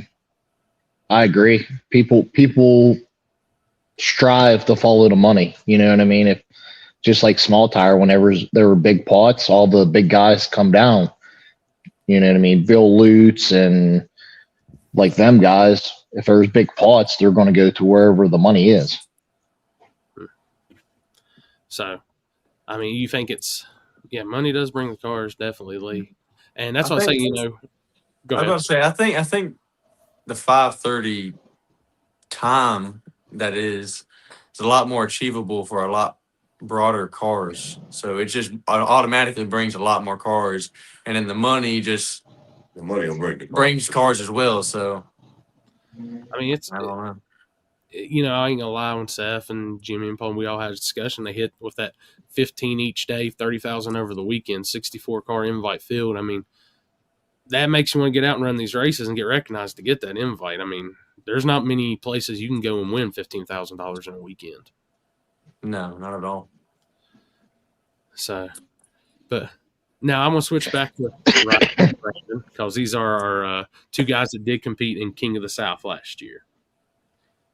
So, Ryan, I know me and you've talked about this enough. We'll go Brandon first. Brandon, and you're saying, you're wanting to get a little more on the faster side and all that. Is that kind of leaning? I know you like the backside racing, but are you really kind of like seeing now the money and stuff? Is it making you want to put the truck more towards front side stuff? Not necessarily. I still like the backside just because I like the challenge, and that's the whole reason I got into or building this truck particularly. But the reason I want to get going to the faster and the slick tire stuff, it just seems more right for the combination I got going on now that I want to try it with, and just see where I can go. I mean, I know I don't have the power that the front runners that are running King of the South have, but at the end of the day, it's not always the fastest guy that wins. And it is May, it's hot, it's Shady Side, so things slip up and some stuff happens. So it's just like, if I can get the truck at its peak performance and be consistent every time, it might hang on for a little while. So I seen Lee's comment, little gangsters perfect for Jimmy. So we're gonna see Jimmy. We're gonna see Jimmy at Carolina Gold and little gangsters in the open field, and Brandon on radials. So you heard it first. Oh, that's sort of fucked up. That's my buddy though. I love him. Hey, I think it's honestly, you didn't ask my opinion, but the backside stuff versus the front stuff, man, I'd rather do the front side faster stuff than beat our head against the wall and try to blow this thing up just to run what everybody runs a small tire. Yeah. That's just my opinion. I think it would be easier to run it faster than it would be to run it slower. I'm going to tell you just from experience, like going like this weekend with Houston's car is decently fast. Trying to slow that thing down and get it to hit that 530, like trying to slow it down to be in a certain area, that shit's tough. I think that's tougher than trying to go faster. It's very tough. Loading a bunch of weight, just dumb it up, man. It's stupid. Yeah. I said we just got done loading all the weight in the truck, and because at PRI we took all the weight out of it just for traveling purposes, and it's a long haul, and we lowered it on the ground to make it look better and whatnot. So we got done redoing all that, raising it back up, putting the weight in there, and as I putting the weight in there, I was like, man, this does kind of suck. I spent all this money and took all this time to make it a little bit lighter, and it really didn't get me that much further in the right direction. what is it? I always get told you're not doing it to make it lighter. You're just doing it to be able to move that weight somewhere else. This is true, but makes you like hate then your I put a life. blower in the front of it and a whole nother heavier motor, and that really just it really just shafted me. So this is something that like blows people's minds, and I want to get y'all's. And you can be honest or you can dance around. I don't care. You can let them know or not. How much weight are you putting in for your first round at Dig or Die this weekend? We'll start with Ryan. So my car probably has better weight bias than most everybody else's. Like 111-inch wheelbase. Probably first round 400-ish. Damn, That'd be Brandon? nice. that'd be nice. That would be nice. We're right about like 600, 600. 600 pounds. Yeah. Go, And I'm not Robbie. saying I don't need more, but that's just really all I have. So that's what it's getting. It's around like 350 or so, somewhere there, 300, 350. Floyd. I'm adding it up right now. He's just gonna Oh fill God. a gallon tank up and call it me.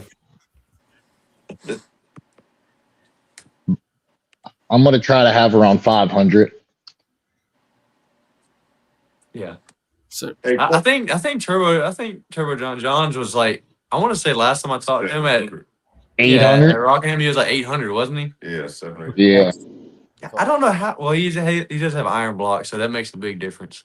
I got aluminum block, but it's man, The 800 manifold, 114 pounds. yeah. So, like, I'll go back to like the Darlington days because I know sometimes the racers probably see the others, but as mind blowing as it was, like being on the starting line and seeing every single car come up there, Austin Shepard and that crew and those RX-7s, and you would see all the weight. And I was like, how much is in there? And they're like 800-900 pounds. And I'm like, you have more weight in the back than what the car actually weighs. The actual car weight, yeah. Hold up. Michael's 550. That's kind of what I was thinking. Like, I think average down there's probably 400 or 500 at least in each car. Yeah. Hey, Corey, do you guys do anything at Carolina for any of the small tire stuff there? House of Hook, Carolina. Jackson. Yep. I've only been there twice in my whole life. I've That's never. a fast track, man. Yeah, I've been there on Devon's deal, the Street Meets. That's the only thing I've ever been down there for. But I like it's a nice facility. Like It is. I like it. It's funny because God, I've been doing like so much off stuff when we were at Bradenton this weekend, and we're joking about, but literally like that prep at Bradenton, insane. Really? Probably one of the best radial surfaces. It's ranking up there in the top 3 that I've touched foot. Them, US 60. Like, if you ever get a chance to go US 60 for a radial, if you're radial racing, US 60 is awesome. But Bradenton this weekend, I'm going to tell you, it's not going to probably be long. I'll probably have a Florida address. I ain't going to lie. It does seem nice down in Florida. Dude, that whole deal of being 80 degrees, man, this past weekend. But the flip side of that, during the peak summer, it's blazing out there, and it's all right. I'll just have Seth set me up like a. I'll stay in his Airbnb and at the track. Yeah, that works. I mean, Floyd's pretty much planning on doing that anyways for Carolina Golden Cash Days. I've done heard. I did talk to Seth, and he said anybody wants to leave their cars, Floyd, 100%, that's fine for both weekends. He'll make sure everything's good. Have you announced what classes for Cash Days yet? No, I've got it almost done. So 12 and a half hours in the truck. I did get a lot of work done this weekend, but that was one thing I didn't get finished. But I've got it, like small tire for sure. Small tire is for sure. I'll have the payout and all that here soon for it. So, which I'm going to change it up a little bit to like with Cash Days. I want to get it back to being more just about the racers coming and have a good time with a good payout. So I'll have that all announced here soon. Okay. Yeah, that's probably the only front side I'm going to do this year other than like a little gangster stuff. Yeah. Which I know I'm going to have 530 for sure. Add it to, so we can say 2 classes. Your small tire and 530. The rest still kind of undecided. Which I might try something a little different with Friday night, just depending on the weather. So I heard something about Extreme Street. I don't know if I got it in me to finish the rule set. Dude, I never would have thought that there would be so many differentiating opinions on that stuff, but I don't know. We'll see. But gosh, I'm trying to Corey, Yo, is there going to be a backside at Darlington after it gets paved? No, I don't know. I couldn't tell you, to be honest with you. Chris is back. Hello. All right, Chris. I know bread. you've got some questions for him too, don't you? I know you got some. You got some knowledge you want to hear and drop. Not really. Oh, come on! Chris is more about the backside racing than I am. I'm just doing them. He's big frontside racer now. Hey, I'm kind of big frontside racer now. Hey, I ain't mad at him for it. Frontside's fun. It's like everything. It's got where the money takes over. Which, like a true no prep, it's like, all right, so somewhere like marginal, or like a low 120, 60 foot's fast. Normally the service won't take but so much, right? And it makes it where like you really have to be on your P's and Q's to run, which is totally fine. You go somewhere good like Elk Creek, you can go fast. I mean, even like, and we went to Knoxville. What was it? They had a big race in Knoxville like October. That 20 grander. Yeah, I won it. Like early, it was good. Like you could go high teens. I kept in like the low 20s all day, 60 foot. And in the middle out there, it got really loose.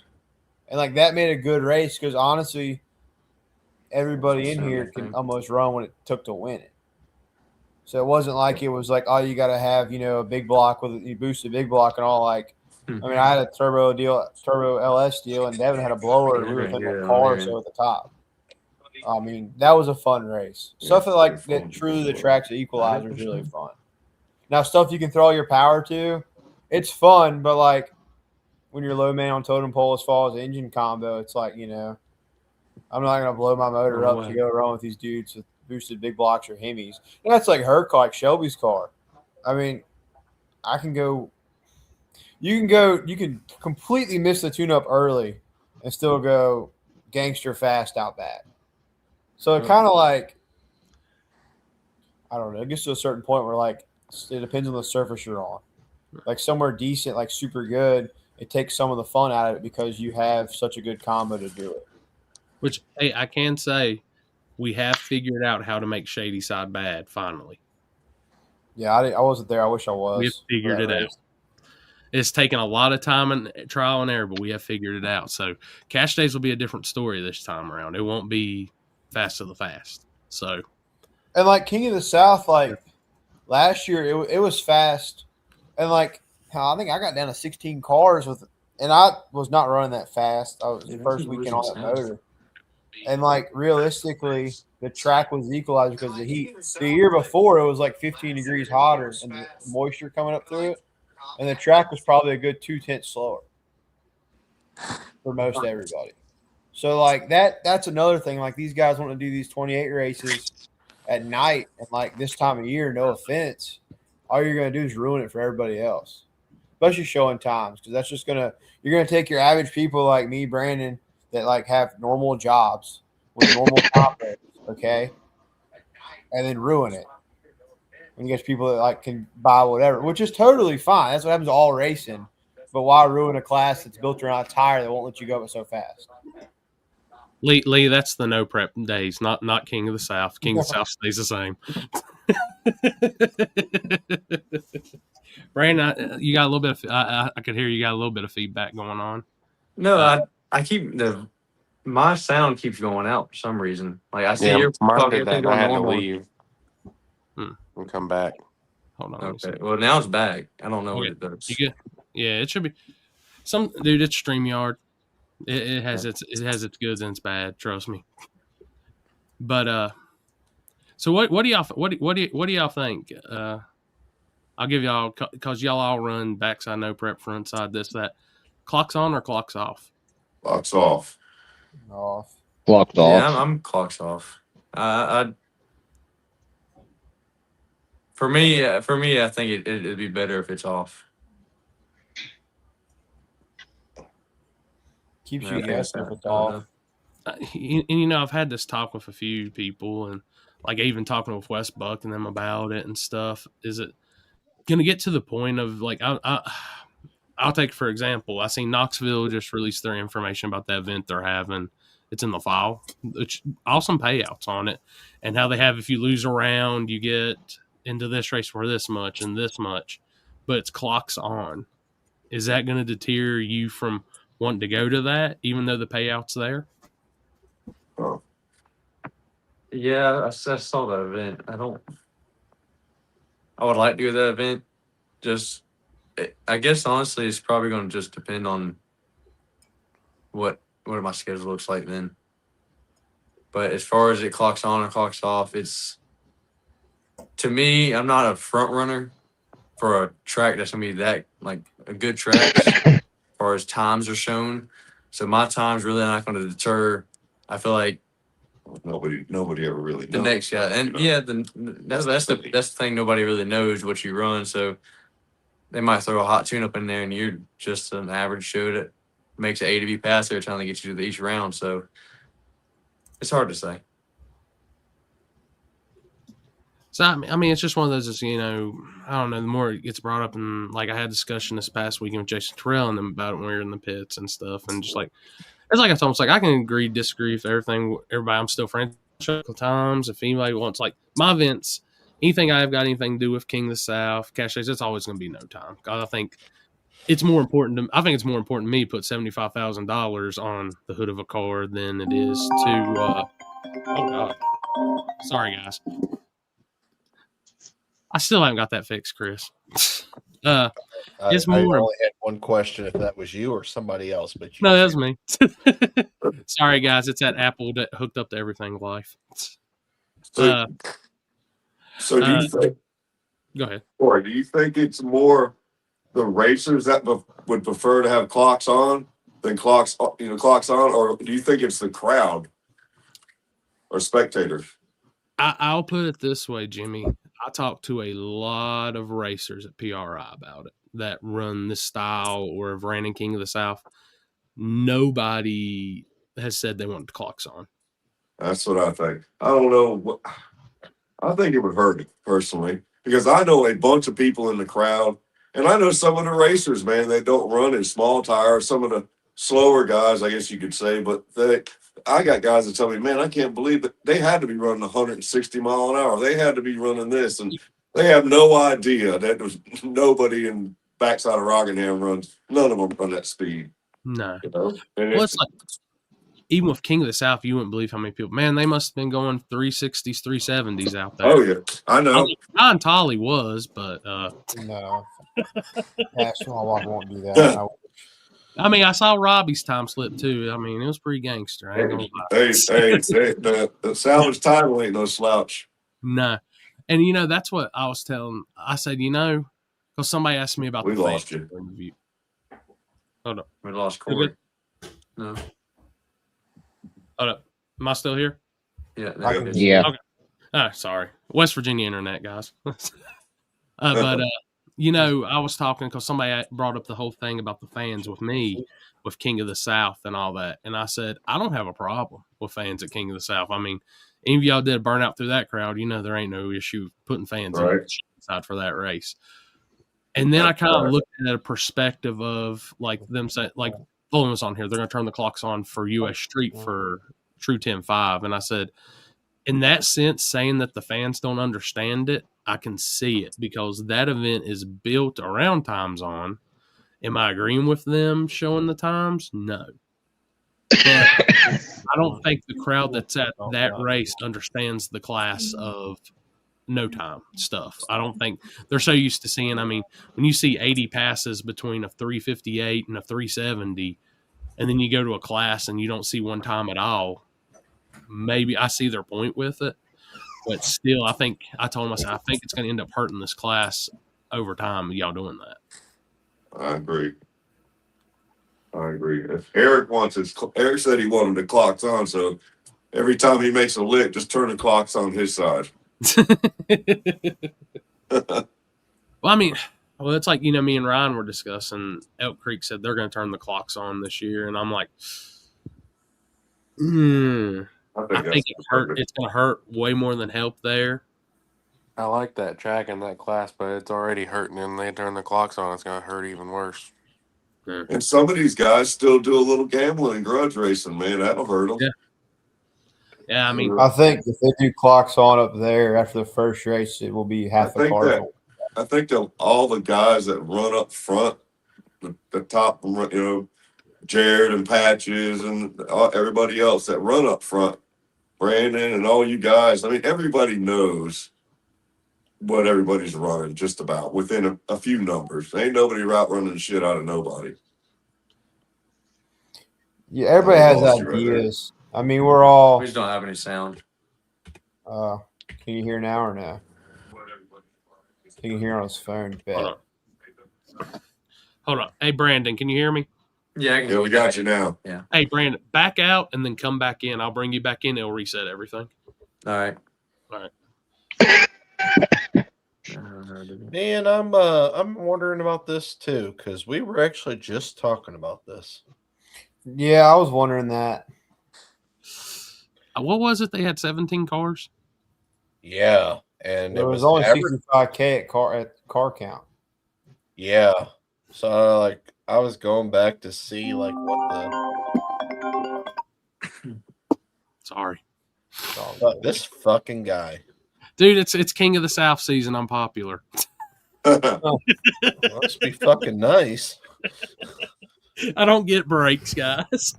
But no, I don't know. Todd won.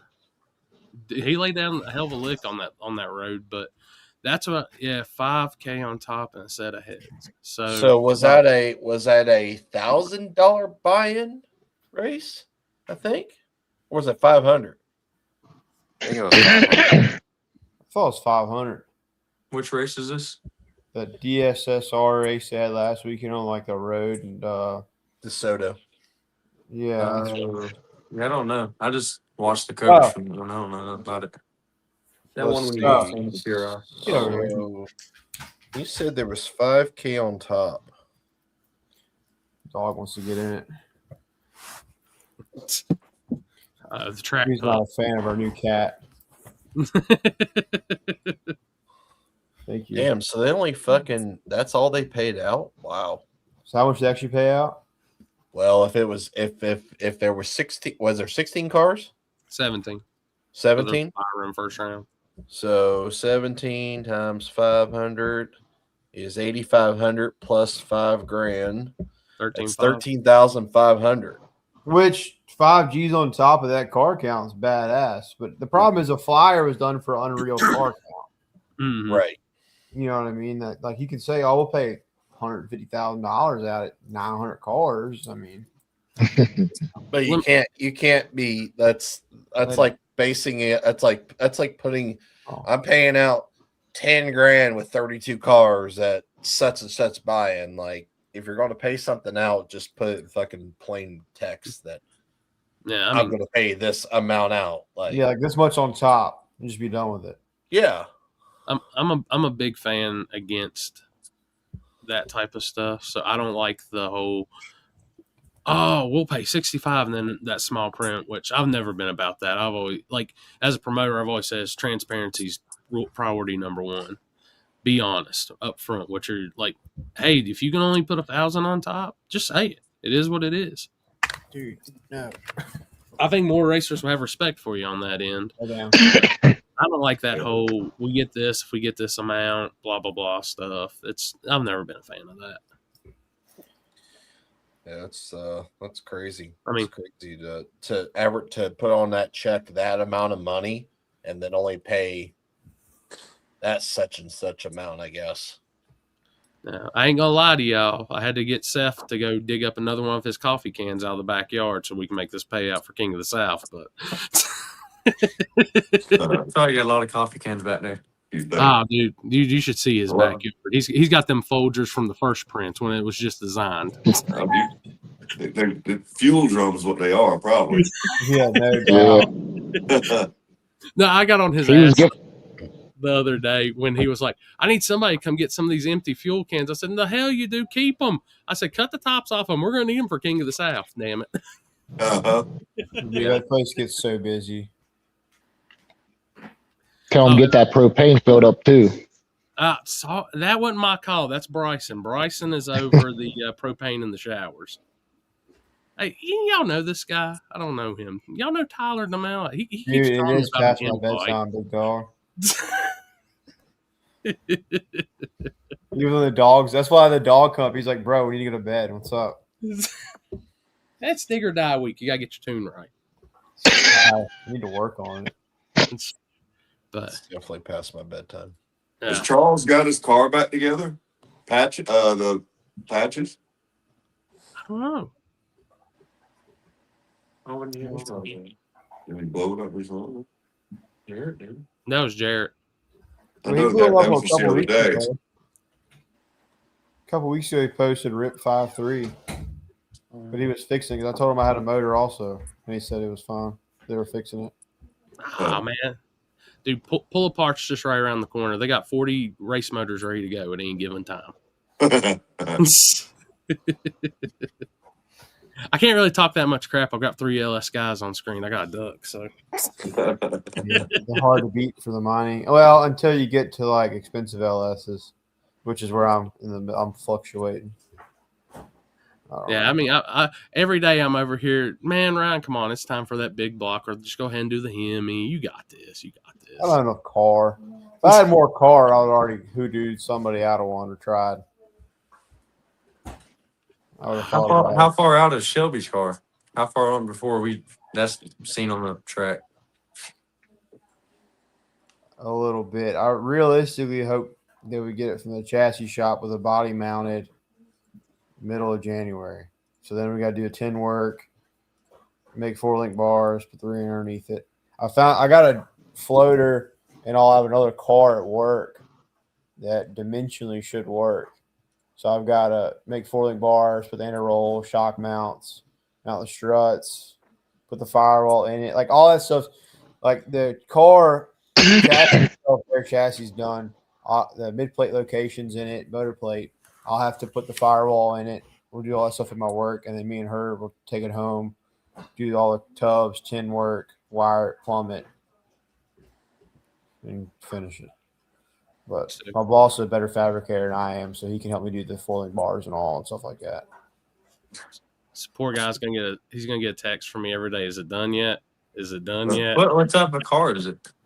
69 Camaro. Shh, don't give all the secrets. Everybody knows it now. Oh man, you're gonna see a ketchup bottle come flying at Ryan's head here. I think we're out of ketchup. No, That'd be sweet. We wanted to do like another Challenger, but she Too long wheelbase. Well, no, it's actually the Challenger was longer, but buddy of mine had his chassis already done. I actually need to buy a body, or we did, so that's kind of it was a whole lot quicker. Yeah. So, yeah, she's gonna beat me off camera. That's okay. But hey, blink twice if it's going to be really bad. Dude, come get me. You're going to see that cat that he saved tonight get thrown across the room and land on his head. Dude, it's in the bathroom. Arms keep going to like scratch the door. I'm not going to sleep at all. You can be sleeping with that new cat. Dude, yeah. Apparently she found out from our neighbor it's a stray. So now I inherited a cat. That was strategically planned. I think so. That wasn't blood. That was corn syrup. That was the ketchup bottle. Yeah. Yeah. I got. No, dude. You ain't been around Shelby enough. This girl don't waste a drop of ketchup. No, she was. Oh, really? We had fries the other night. Homegirl's got the top off the ketchup, scooping the ketchup out with the bottle because like it's out with the fry. I'm like, nah, just buy another one. Dude, we're at Hooters at PRI. All right. So she's got her whole thing of steamed shrimp finally got delivered, and she was looking for Hour the later. That took forever.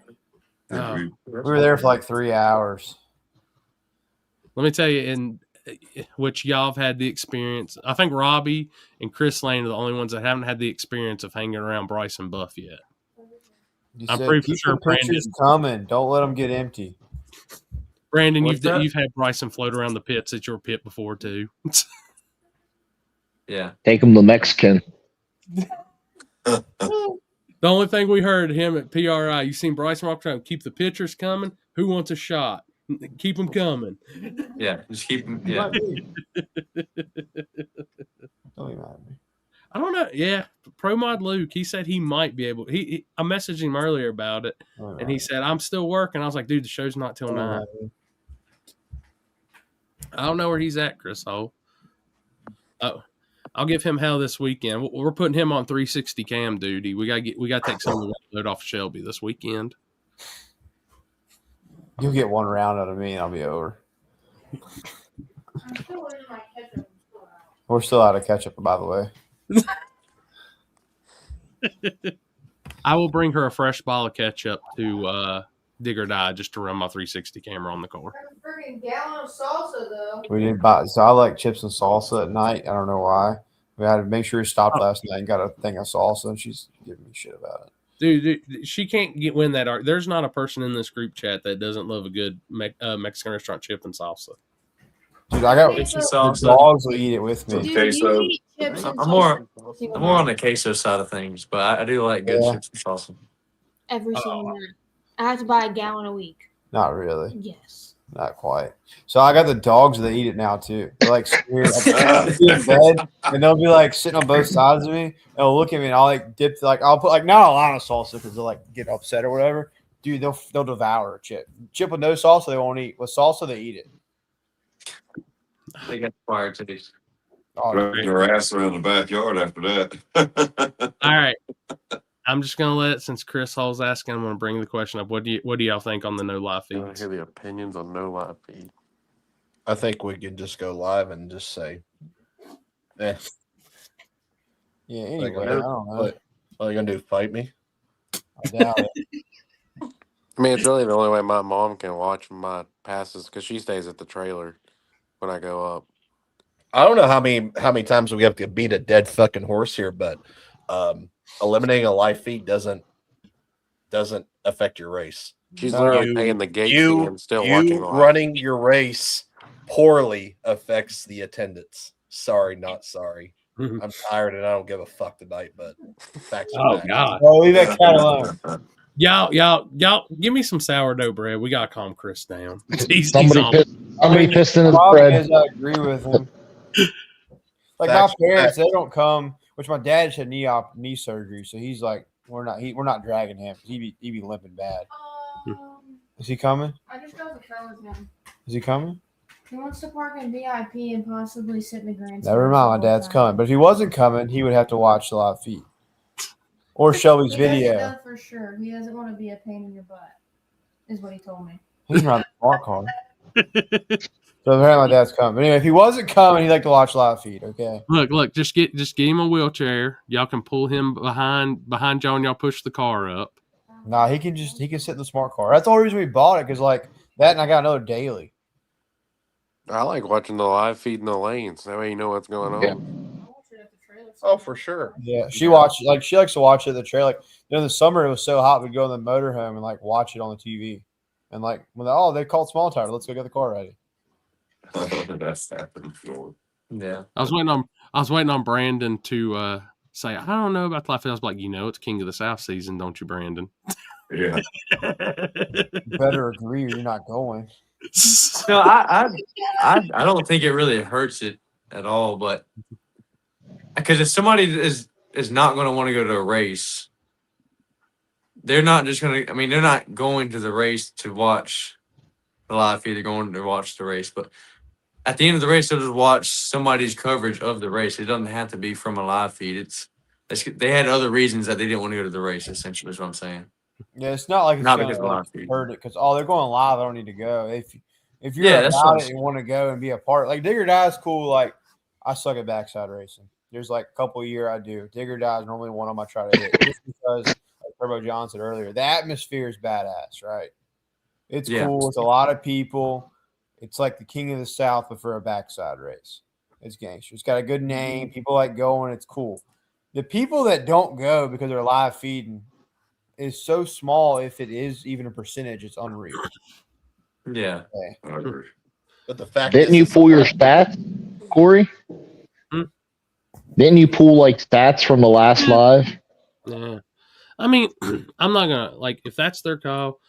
You know, as a media person, I hate the call about it. It's not cool to me. I hate it. But as a promoter, I respect them on it because it's their race. They can make the call, whatever. It sucks. I'd love to be able to do it. But if that's their call, all I'm saying is y'all just I'm going to try to have the coverage video up by about 12 o'clock the next day. So when I look like I ain't had no sleep, if you see me the next day, I'm doing it for you guys. So, what do you mean? We'll still be racing at. Bro, the way the classes are, it's going to be a long night, big dog. You hush your mouth, Floyd. What do y'all think that running that whole thing? We have every class racing on Saturday.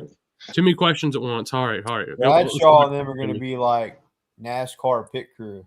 They really are. They're going to I have don't know how they Jordan cool a on car one down that side, fast. and like Bradshaw on the other side will change like per side. Are any of y'all planning on double entering anything or just focusing We thought about it. I was going to run big tire Friday night and then do small tire Saturday, but now that it's one time, I can't turn that thing around fast enough to do something like that. I don't think they're going to get it all in on Saturday. We're going to race Sunday. They'll just run till it's over. Unless we're going to run Sunday. I'll bet. Absolutely am I not staying till Sunday. I did the last time they did on Sunday when they had the big oil down afterwards. Yeah. And they killed us on Sunday too, and I was just like, my God. I was just going to bring my dually and my small trailer. My luck, it'll be a Sunday. I'd like sleep in my truck. Dude, I'll be so miserable if I do make it that far. Hey, at least it won't be that cold out. Yeah. It doesn't matter. The Huskies, they have to have the AC on no matter what. So my dually's going to run the entire time there. And the new cat. Dude, that's staying home. That's not. We're not starting bringing cats. We already have. No, there's no way. It's 3 dogs. I'm good. Hey, I can say this. I can make another push from Vegan Buds.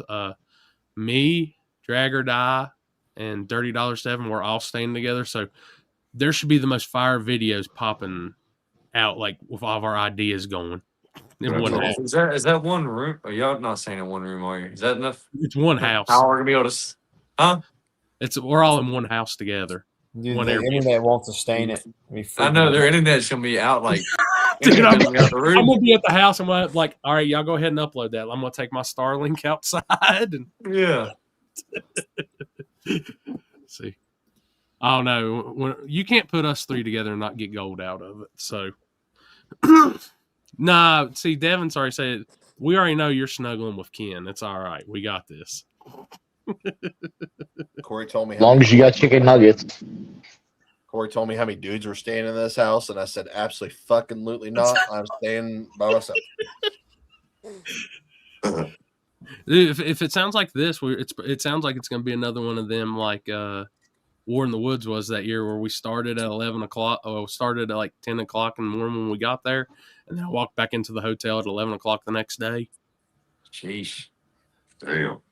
That's what I'm saying. The War at the Woods. Oh, dude, that War in the Woods will always be burned in my memory. I don't care. The War in the Woods that never ended. Dude, I watched it on live feed. I was like, there's no way.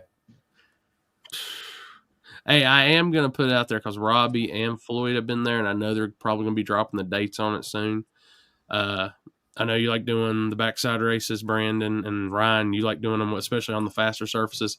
King of Columbus needs to be on y'all's agenda for next year. Where's that?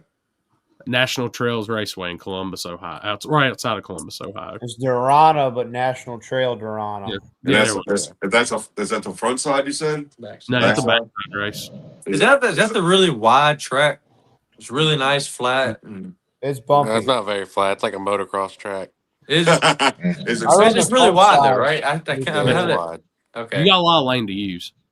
Yeah. I used the whole lane first round. I'll use both wings for you, Corey. I'll make sure I stay planted over the Is it- over the loopties or whatever. Is it fast? Yeah. I honestly thought like by vision and looking, it's one of the faster backside races I've seen. Really? You know what's really fast, but never gets a good rep and never has any good races anymore? Capital. Capital, yeah. Up in I don't ever remember. Maryland. Oh, okay. It's fast. It's asphalt. You start right behind the quarter. And you race kind of uphill, and it's plenty of shutdown wide and all. Like Shelby drove my car 2 years ago. Like we had like a pop-up day because Colonial Beach was to have one. Well, they couldn't have their backside race, so everybody said, "Let's just go to Capitol." We had a pop-up event. And it was like 30-some cars, and she actually won. It was the first time she drove my car, and it's fast. That Coastal Plains track that we went to last year, it's fast. They did like a mid-track backtrack race. Dude, I seen the for like asphalt. Like I've been faster there than I have a lot of places. Dude, the only thing that sucks is I've seen they posted up that Coastal Plains race for March. It's the same weekend as that big slick tire deal at Rockingham in March. Yeah, we probably should hit that. Yeah, I'll probably be parked that weekend. What's the dates for the March race in Rockingham? 6th and 7th. 6th and 7th. Oh, That's a slick tire. it's my anniversary. You're gonna have to tell her to get an IOU or something on that. Dude, I had to look around. Y'all know Houston, his kid Cashin, that's always at the races with him. Dude, just say 6'7", you want to beat your head against the wall because that kid just starts going off. Hey, what's that race that Billy's? Is it one Billy's doing in West Virginia? 304 motor. Yeah, that one is like on like my bucket list. When I seen that track was like coming about way back, I don't know how many years ago was that, like 3-4 years ago when they started posting that track. I was like, that's a bucket list track to go to for me. Chris Lane, I think, is the only one in this group chat that's been there so far. He can give you kind of an idea more on the. It's in the 4-wheeler riding town. It's on top of a mountain. It's an old coal place, dude. It's 2 hours from my house, and it's only like 60, 70 miles. All I'm gonna say is make sure your tow rigs can go up a hill. Well, I wouldn't say go up how a mountain. big of a is it big enough to get a big rig into the track? Yeah, oh yeah. So they run they're mining at the top of that hill. So there's trucks always coming and going up and down that road constantly all night, all day and all night actually. It's just steep. Like semi-length. We're 81 feet long. Oh, you're fine. You bet. We had the RV and the stacker go up there. And so did what the hell's his name? Greg Chandler. He's got the Camaro. He also has RV big stacker that's long as well. The track itself is that place is cool. The backside, if we get enough cars, it will be fast. When they grounded that track, they actually grounded the shutdown too. So the backside, it actually has some bite to it. And it's asphalt or concrete? It's concrete on the front half. It's asphalt on the back.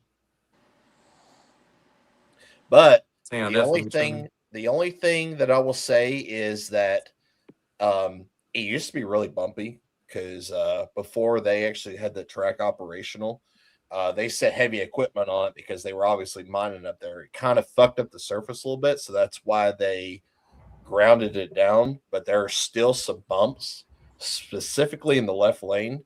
So I don't think it'll be enough to affect anything. But we also didn't go that fast when we were there the last time. So And when is that race again? That is in June. It is. Let me get my calendar. I think it's the last weekend. I'm planning on being at that one. Like, Ryan, you gonna be at that one? I have no idea. Yeah, I can't plan more than a week away. Just say yes. Sure, yeah, whatever. It's fine. I've already rented a room in Ryan Tolley's Toter for that weekend. So, as long as you don't mind dog here, I don't care. 3 huskies or 2 huskies that they're rough. I've got 2 options for staying that weekend. It's the Tolley Toter or the Floyd Bus. So, June 20th. Well, I'm gonna jump off here. I'm gonna try to get a couple things done on the car. So I'll see everybody this weekend. See you Friday, man. Be good. What about Be safe. Orangeburg? Have you guys ever run at Orangeburg? I've been there once. That was my home track all through the 80s, man, and into the early 90s. That was a fast track for a long time. I like the place, and the surface is awesome. It was another one. I've only been on it on Devon's deal on Street and Eat. And when we went, that's when they had all that the bad flooding last year. Yeah. And dude, it was like you couldn't even get. I had to reroute 40 minutes around to get to the track. Oh no shit. Yeah. A lot of those guys driving their the Dragon Drive stuff, pulling their trailers, they didn't have the roads marked properly. So they were driving those cars through the flooded roads trying to get into there. And I was like, holy shit. But damn it. That surface, like the facility and stuff's really open, nice, and the surface is really good. I like that. You notice the timing towers? And look, at timing tower, when they closed CCI, the Correctional Institute in downtown Columbia, Johnny Dowie's brother, who owned that track back in the day, bought the tower that's the guard tower they stuck up there. Dude, that was the first thing I thought. I was like, I wonder if there's anything that's been a prison that was sometime on this land. It was, man. It was. It sure was. Look behind Ryan. It's already watching. Is that your normal cat or the new cat? Normal cat. She's chill. She's from Memphis. She'll like stab you. That's a Afghanistan survivor. Yeah, dude. She'll fight the dog. She don't care. She's pretty chill. Dude, Shelby always bringing in the gangster animals, which I've been through Memphis once and I didn't stop, so I'm good. I tried not to. Nice. So. No, that cat's chill. The dog, she's got them locked in the bedroom. They're trying to get out. It'd be all right. We got about 15 minutes left here. I know a few guys stepped out, but I always like to give guys time to give shout outs to who's helped them and stuff. So we'll start with Ryan and go down to Brandon and move over to Robbie because, one thing I can tell you is like it's sponsor season. So name them off. They help you good. You got to give them shout outs. I get a lot of help through work. I work at an engine shop, Kowalski Race Engines. They help me out a lot. Like I can do machine work and stuff to my stuff. And they've helped me out a lot in different things. I mean, they help me out a lot. Maxima helps me out a lot with oil and stuff like that. I mean, really, it's kind of where I'm at with it. I like to get some other sponsorship stuff going, but that's all I really have. So I heard Brandon Shannon said he'll put a big wing on the back of your car for a big Brandon Love Truck Racing on it. You got that. Can't do it. I think it'd be cool on a different car. I just don't want to do it to that one. Yeah. Literally everybody I've been on his ass since Natural Bridge about a big wing. So don't give in. Don't give in to it. I'm not gonna. No offense. Like it's cool, but I can't. Like his truck looks actually kind of cool with it because like the way the truck looks, it's not bad. I could totally do it. My car, it would look like total ass. I could. I'm still gonna stick with the peer pressure. It's not on my to-do list this winter. All right. We'll move down to Brandon. Brandon, I know you got a bunch of people, including the man behind you, always pushing you and helping you. Oh, yeah, my dad. Let me thank my dad, too, for he beats my ass. Appreciate that, Pops. Oh, yeah. You already know my dad and his transmission business, Upstate Pro Trans. And then Cameron, Torque Converter Services, always helping me out, steering us in the right path with our torque converters and whatnot. And then Lee's always got my back. Tell me right from wrong. Tell me when I'm being plumb dumb and stupid. to doing it the right way. That's putting it nicely. Yeah, it is putting it very nice. And then Gene Fulton, he's always growing up, he's always helped me out and point me in the right direction. Give me all the help I need as well. Oh yeah, dude. Robbie, I know you just did a complete whole rebuild, so I know you got a whole list. Yeah, I got a few people. Bob at On 3, he helped me out big time with a turbo. Like, I called a bunch of companies talking about turbos. He's the only person that talked to me about the Coyote originally. Everybody else was comparing it to like small block Chevys and stuff, and I was just like, this isn't going to work. So then Anton Morgan, Lightning Quick Glides, he switched out my bell housing for me. I got the new atomizer injectors, Jack, up there. He told me they were 3 or 4 weeks out on injectors, and he got me a set in like 2 or 3 days. So that was a good thing. You know, sponsors ain't all about the money. It's all about how they help you too. Yep. So, hey, don't forget mom and dad. Mom and dad. Yeah, mom and dad. Mom and dad's got to be in that. Yeah.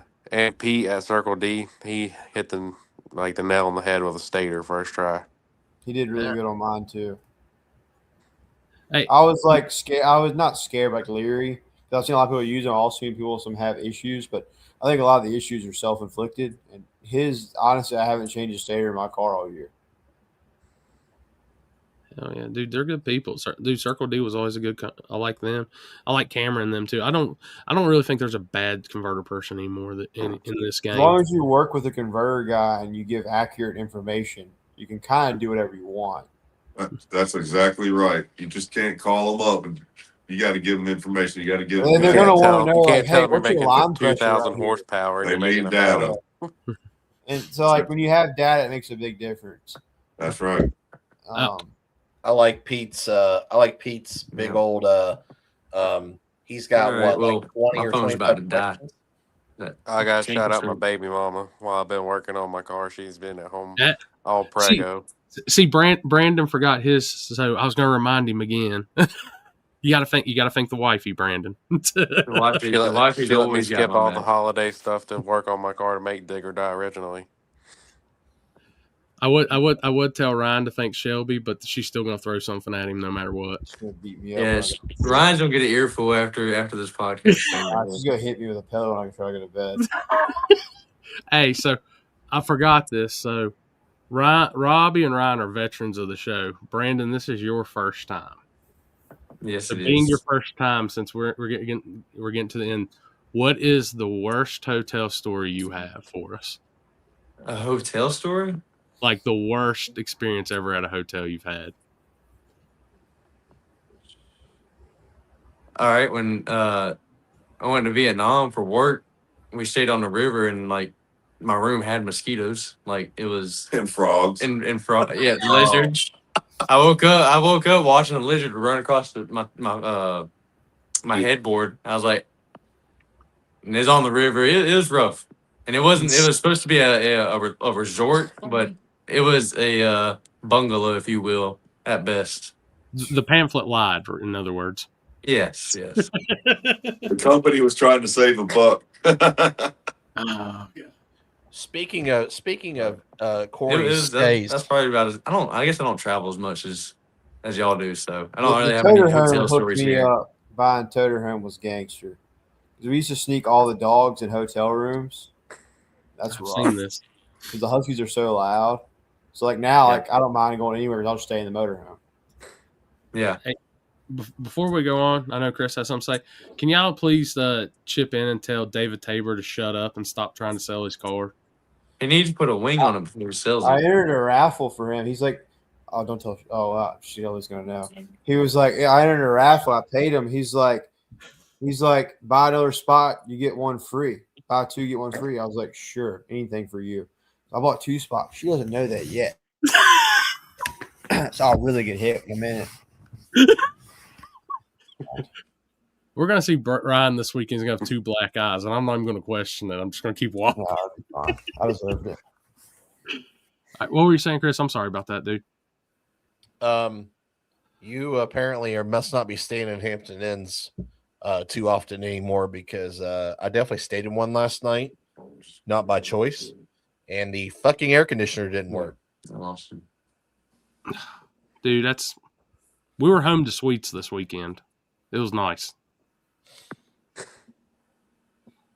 All right, y'all. I'm losing y'all's voices, but I'm gonna head on out. All right, I'll see buddy. you guys this weekend. I'll see y'all this weekend. See you Later, out there. fellas. See ya. Later. See you. No, Home to Sweets was awesome in Bradenton. So if Every you ever time need a someone place to leaves, I stay, lose it. Bradenton, Home to Sweets. We stayed at one of those Sparks on Thursday, and it was not bad. I stayed in a micro hotel one time for like 4 hours. You ever been to one of them? Mm-hmm. There's one in West Virginia in Beckley. I was going to a race to help somebody. It was like a micro like lodge or something. Mm-hmm. Econo lodge. It was like a normal room, but it was like smaller. But like every door entrance was very, very small. I didn't like it. But it was only for I like literally slept for 4 hours and kept driving. So it didn't really matter. But Corey's too bougie for those. it was nice. I didn't book any of the hotels this weekend. That was all Houston's bookings. Oh, that's not bad. Dude, I know that Airbnb we're at this weekend. It's the one by the golf course. It's nice. I was going to be on Saturday morning, I guess. Oh, I need to shout out to Chris Singleton at CAM Fuel Systems. He helped me out on fuel pump and injectors. Tell you? He helped He's me out with badass. the fuel filter actually last week too. He's awesome. You call him like any of our customers that like we're doing a lot of new builds for like Turbo LS, or we just boosted like small blocks like this winter for a lot of people. And everybody's like, "What are you doing on fuel system?" I was like, "Call this guy, tell him I sent you to him, and he'll recommend whatever you need." And dude, he's awesome. He do it in like house. He's hooked me up a lot on fuel systems and saved me in pinches before. I think when Houston was doing his switch around from ethanol, like Houston went through him too on some stuff on the pump and all that. He gave me a hell of a deal on injectors and pump. He hooked me up good. I actually drove to his house right before King of the South to hurt my motor, and I put my big one back in it. Thanks, David. You're the man, I guess. I don't know. He hooked me up, and I went and paid him, and he had it all done. It was badass. Frankie said Taylor broke his pelvis or something. That happened, David? What's up with it? Yeah, he's pretty fucked up right now. I was watching the video that Devin put out from West Virginia, and him trying to get out of the car. I was like, dude, damn, that sucks. Like they were having to help him get out of the car. Dude, I can tell you any pain that like y'all two ain't old enough yet to know it on Robbie and Ryan, but that lower back pain, anything down there, shit on that. Y'all still got about 10 more years for y'all get to I don't know. Working on cars all day, every day ain't the best. My back's pretty screwed up, to be honest. Just to give y'all anybody out there, when you get into racing, realize it's fun and it's cool, but you're going to be half crippled by the time you're done. Half the time I lay on the floor on my back. Yup. Hell yeah, dude. I think, like I said, weather, everything's going to pan out. I think it's going to be a good weekend of racing. Oh, for sure. It'd be fun. I need to go test. I might work on that soon, last minute. Just gotta change some tires and change the oil, and I'll be ready. I'm just saying there's nothing that sounds better than some testing on Christmas Day. Might make a good YouTube video. I'm probably going to do that. Is there anybody street racing Friday night? Is the question I have. I don't know. If there was, I don't know. I'm only gonna come down Saturday. I made a mind up. I don't feel like de-winterizing the motorhome. I know there's a couple people commenting saying something about have a shootout for the people that can make it to the track on Friday. They're not gonna do it though. No, there's no way. If they would, I would go, but I know a flagger. He might flag it if nobody wants to flag it. They would freak out if you did that. I'm on the same boat. Let's start farther down, where it's even worse. We'll talk to Dan and tell him, hey, instead of starting on the end, start right after the finish line of the quarter mile. I mean, it'd be fast.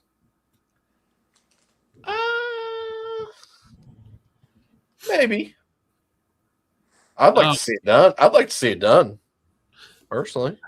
You mentioned fast, and we're talking about that. I should, when Brandon was on Brainerd, I seen they're going to have 3 backside races next year, and they're going to be all from like September, October, November. That is definitely a backside surface you two need to get on. I need y'all to send me every backside race within like 7 hours of North Carolina. And if for some odd reason it comes back and Chris is there and Magnolia's open, which Ryan's been there, Robbie, you need to make a Magnolia. That's cool. It's a cool place. That front side's wild. I lost front side in my vocabulary. This is not normal front the side. front side. This is the most challenging front side in Ohio. It's rough. It will not grind down your 4-link, but it's rough. Faster than KD, but it's rough. And dude, hey Robbie, I will tell you, since you converted to being True Street, Chris always has an insane True Street car count. They run DOT tires, don't they? Like you can't run slicks. Correct. Okay. Shh, look. There's this grocery store that's there that's got sourdough. I don't expect any races out of me, so. I'm wanting to try the new DR3s. Everybody's saying good things about them. Hey, whenever Chris says don't expect no races out of me, we got this. I got this. Give me about him, and I'm gonna have Chris putting on races and Ryan with a big wing on for this as long as he allows methanol. No.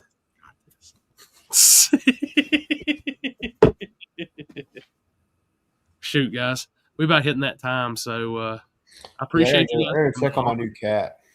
You gotta go check on your new cat, Robbie. I know you gotta be you got another test session or two in you, so you gotta be on that computer. You gotta be ready. Probably Friday at Rockingham somewhere. Yeah, well, I'll let you know once I'm down there. I might need to try the camera out on some stuff. That'll work. But hey, appreciate y'all coming on, man. All right, it's good talking to y'all. See y'all. See y'all. See you, buddy. See you.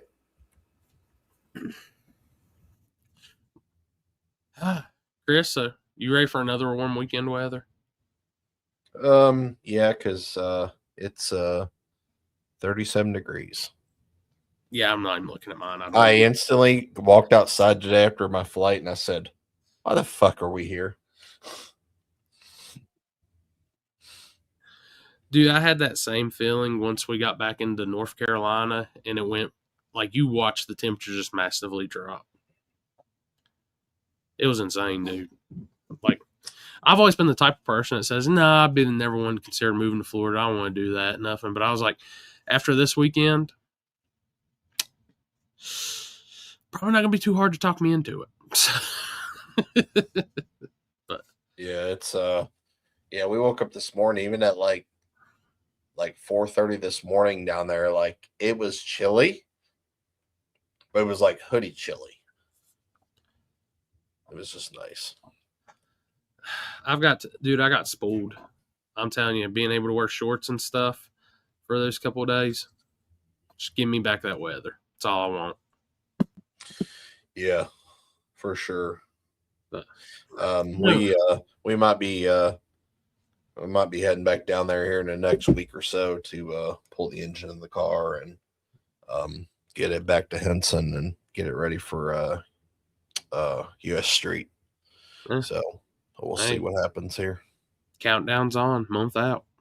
Yeah. So yeah. But I know Chris is probably still dead tired. I'm still dead tired, but we want to bring y'all a show this week no matter what. We know it's holiday week and we got everything coming up, so we want to get in a little early for this. Next week, we're going to come back strong on Tuesday. So as Alex comes in at the last minute, everybody. Sorry, guys. Hold on. I forgot to share where's it at? There it is. Oh God. Something tells me Alex this is on Alex.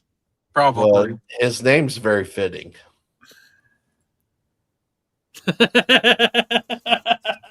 Gosh, I look super fat. Whoever made it, I have a strong feeling I know who made it. Slim me down a little bit. I think you got the ears on dead point though. Oh yeah, Some ditches are pointing due north. Since Alex didn't join us this weekend, that's his Christmas cheer for y'all. Yeah. But I wish I would have joined y'all. yeah, next year you're in. Next year I'm in. Hell yeah! But like I said, appreciate everybody tuning in, guys. Y'all have an amazing Christmas. I hope you get everything you want. And if you don't, hurry and charge it and write on the packages from Santa so your wife, girlfriend, or whatever doesn't get mad. I'm going to eat some good food and have some good time before we go to Rockingham on Friday. So I'll be down there. Chris will be down there. We'll have a good wrap-up for y'all next week. We'll have coverage videos out, plus Christmas tree video dropping tomorrow. So any final words from y'all? Merry Christmas. I'm ready for bed. I was hoping you'd get online for a minute. I guess that's not going to happen. Everybody talks me into playing Warzone, and then get to start playing Warzone. Everybody quits. All right, listen. Okay, you want to know what my last 2 days have been like? No, I know. I understand. It's okay. I've been up since 3:30 this morning, and probably have to go to sleep. And been through hell with Delta Airlines. Once again, do not fly Delta Airlines or fly into Atlanta. Either one of the two. There's no good reason to go to Atlanta. 0 out of 10. Avoid. But all right, guys. Merry Christmas to everybody. We'll be back normal time, normal day next week on Tuesday for our New Year's episode. So everybody in the group chat, the chats, the secret chat, all that good stuff. We'll see y'all next week. Merry Christmas, everybody. Merry See you next Christmas. week.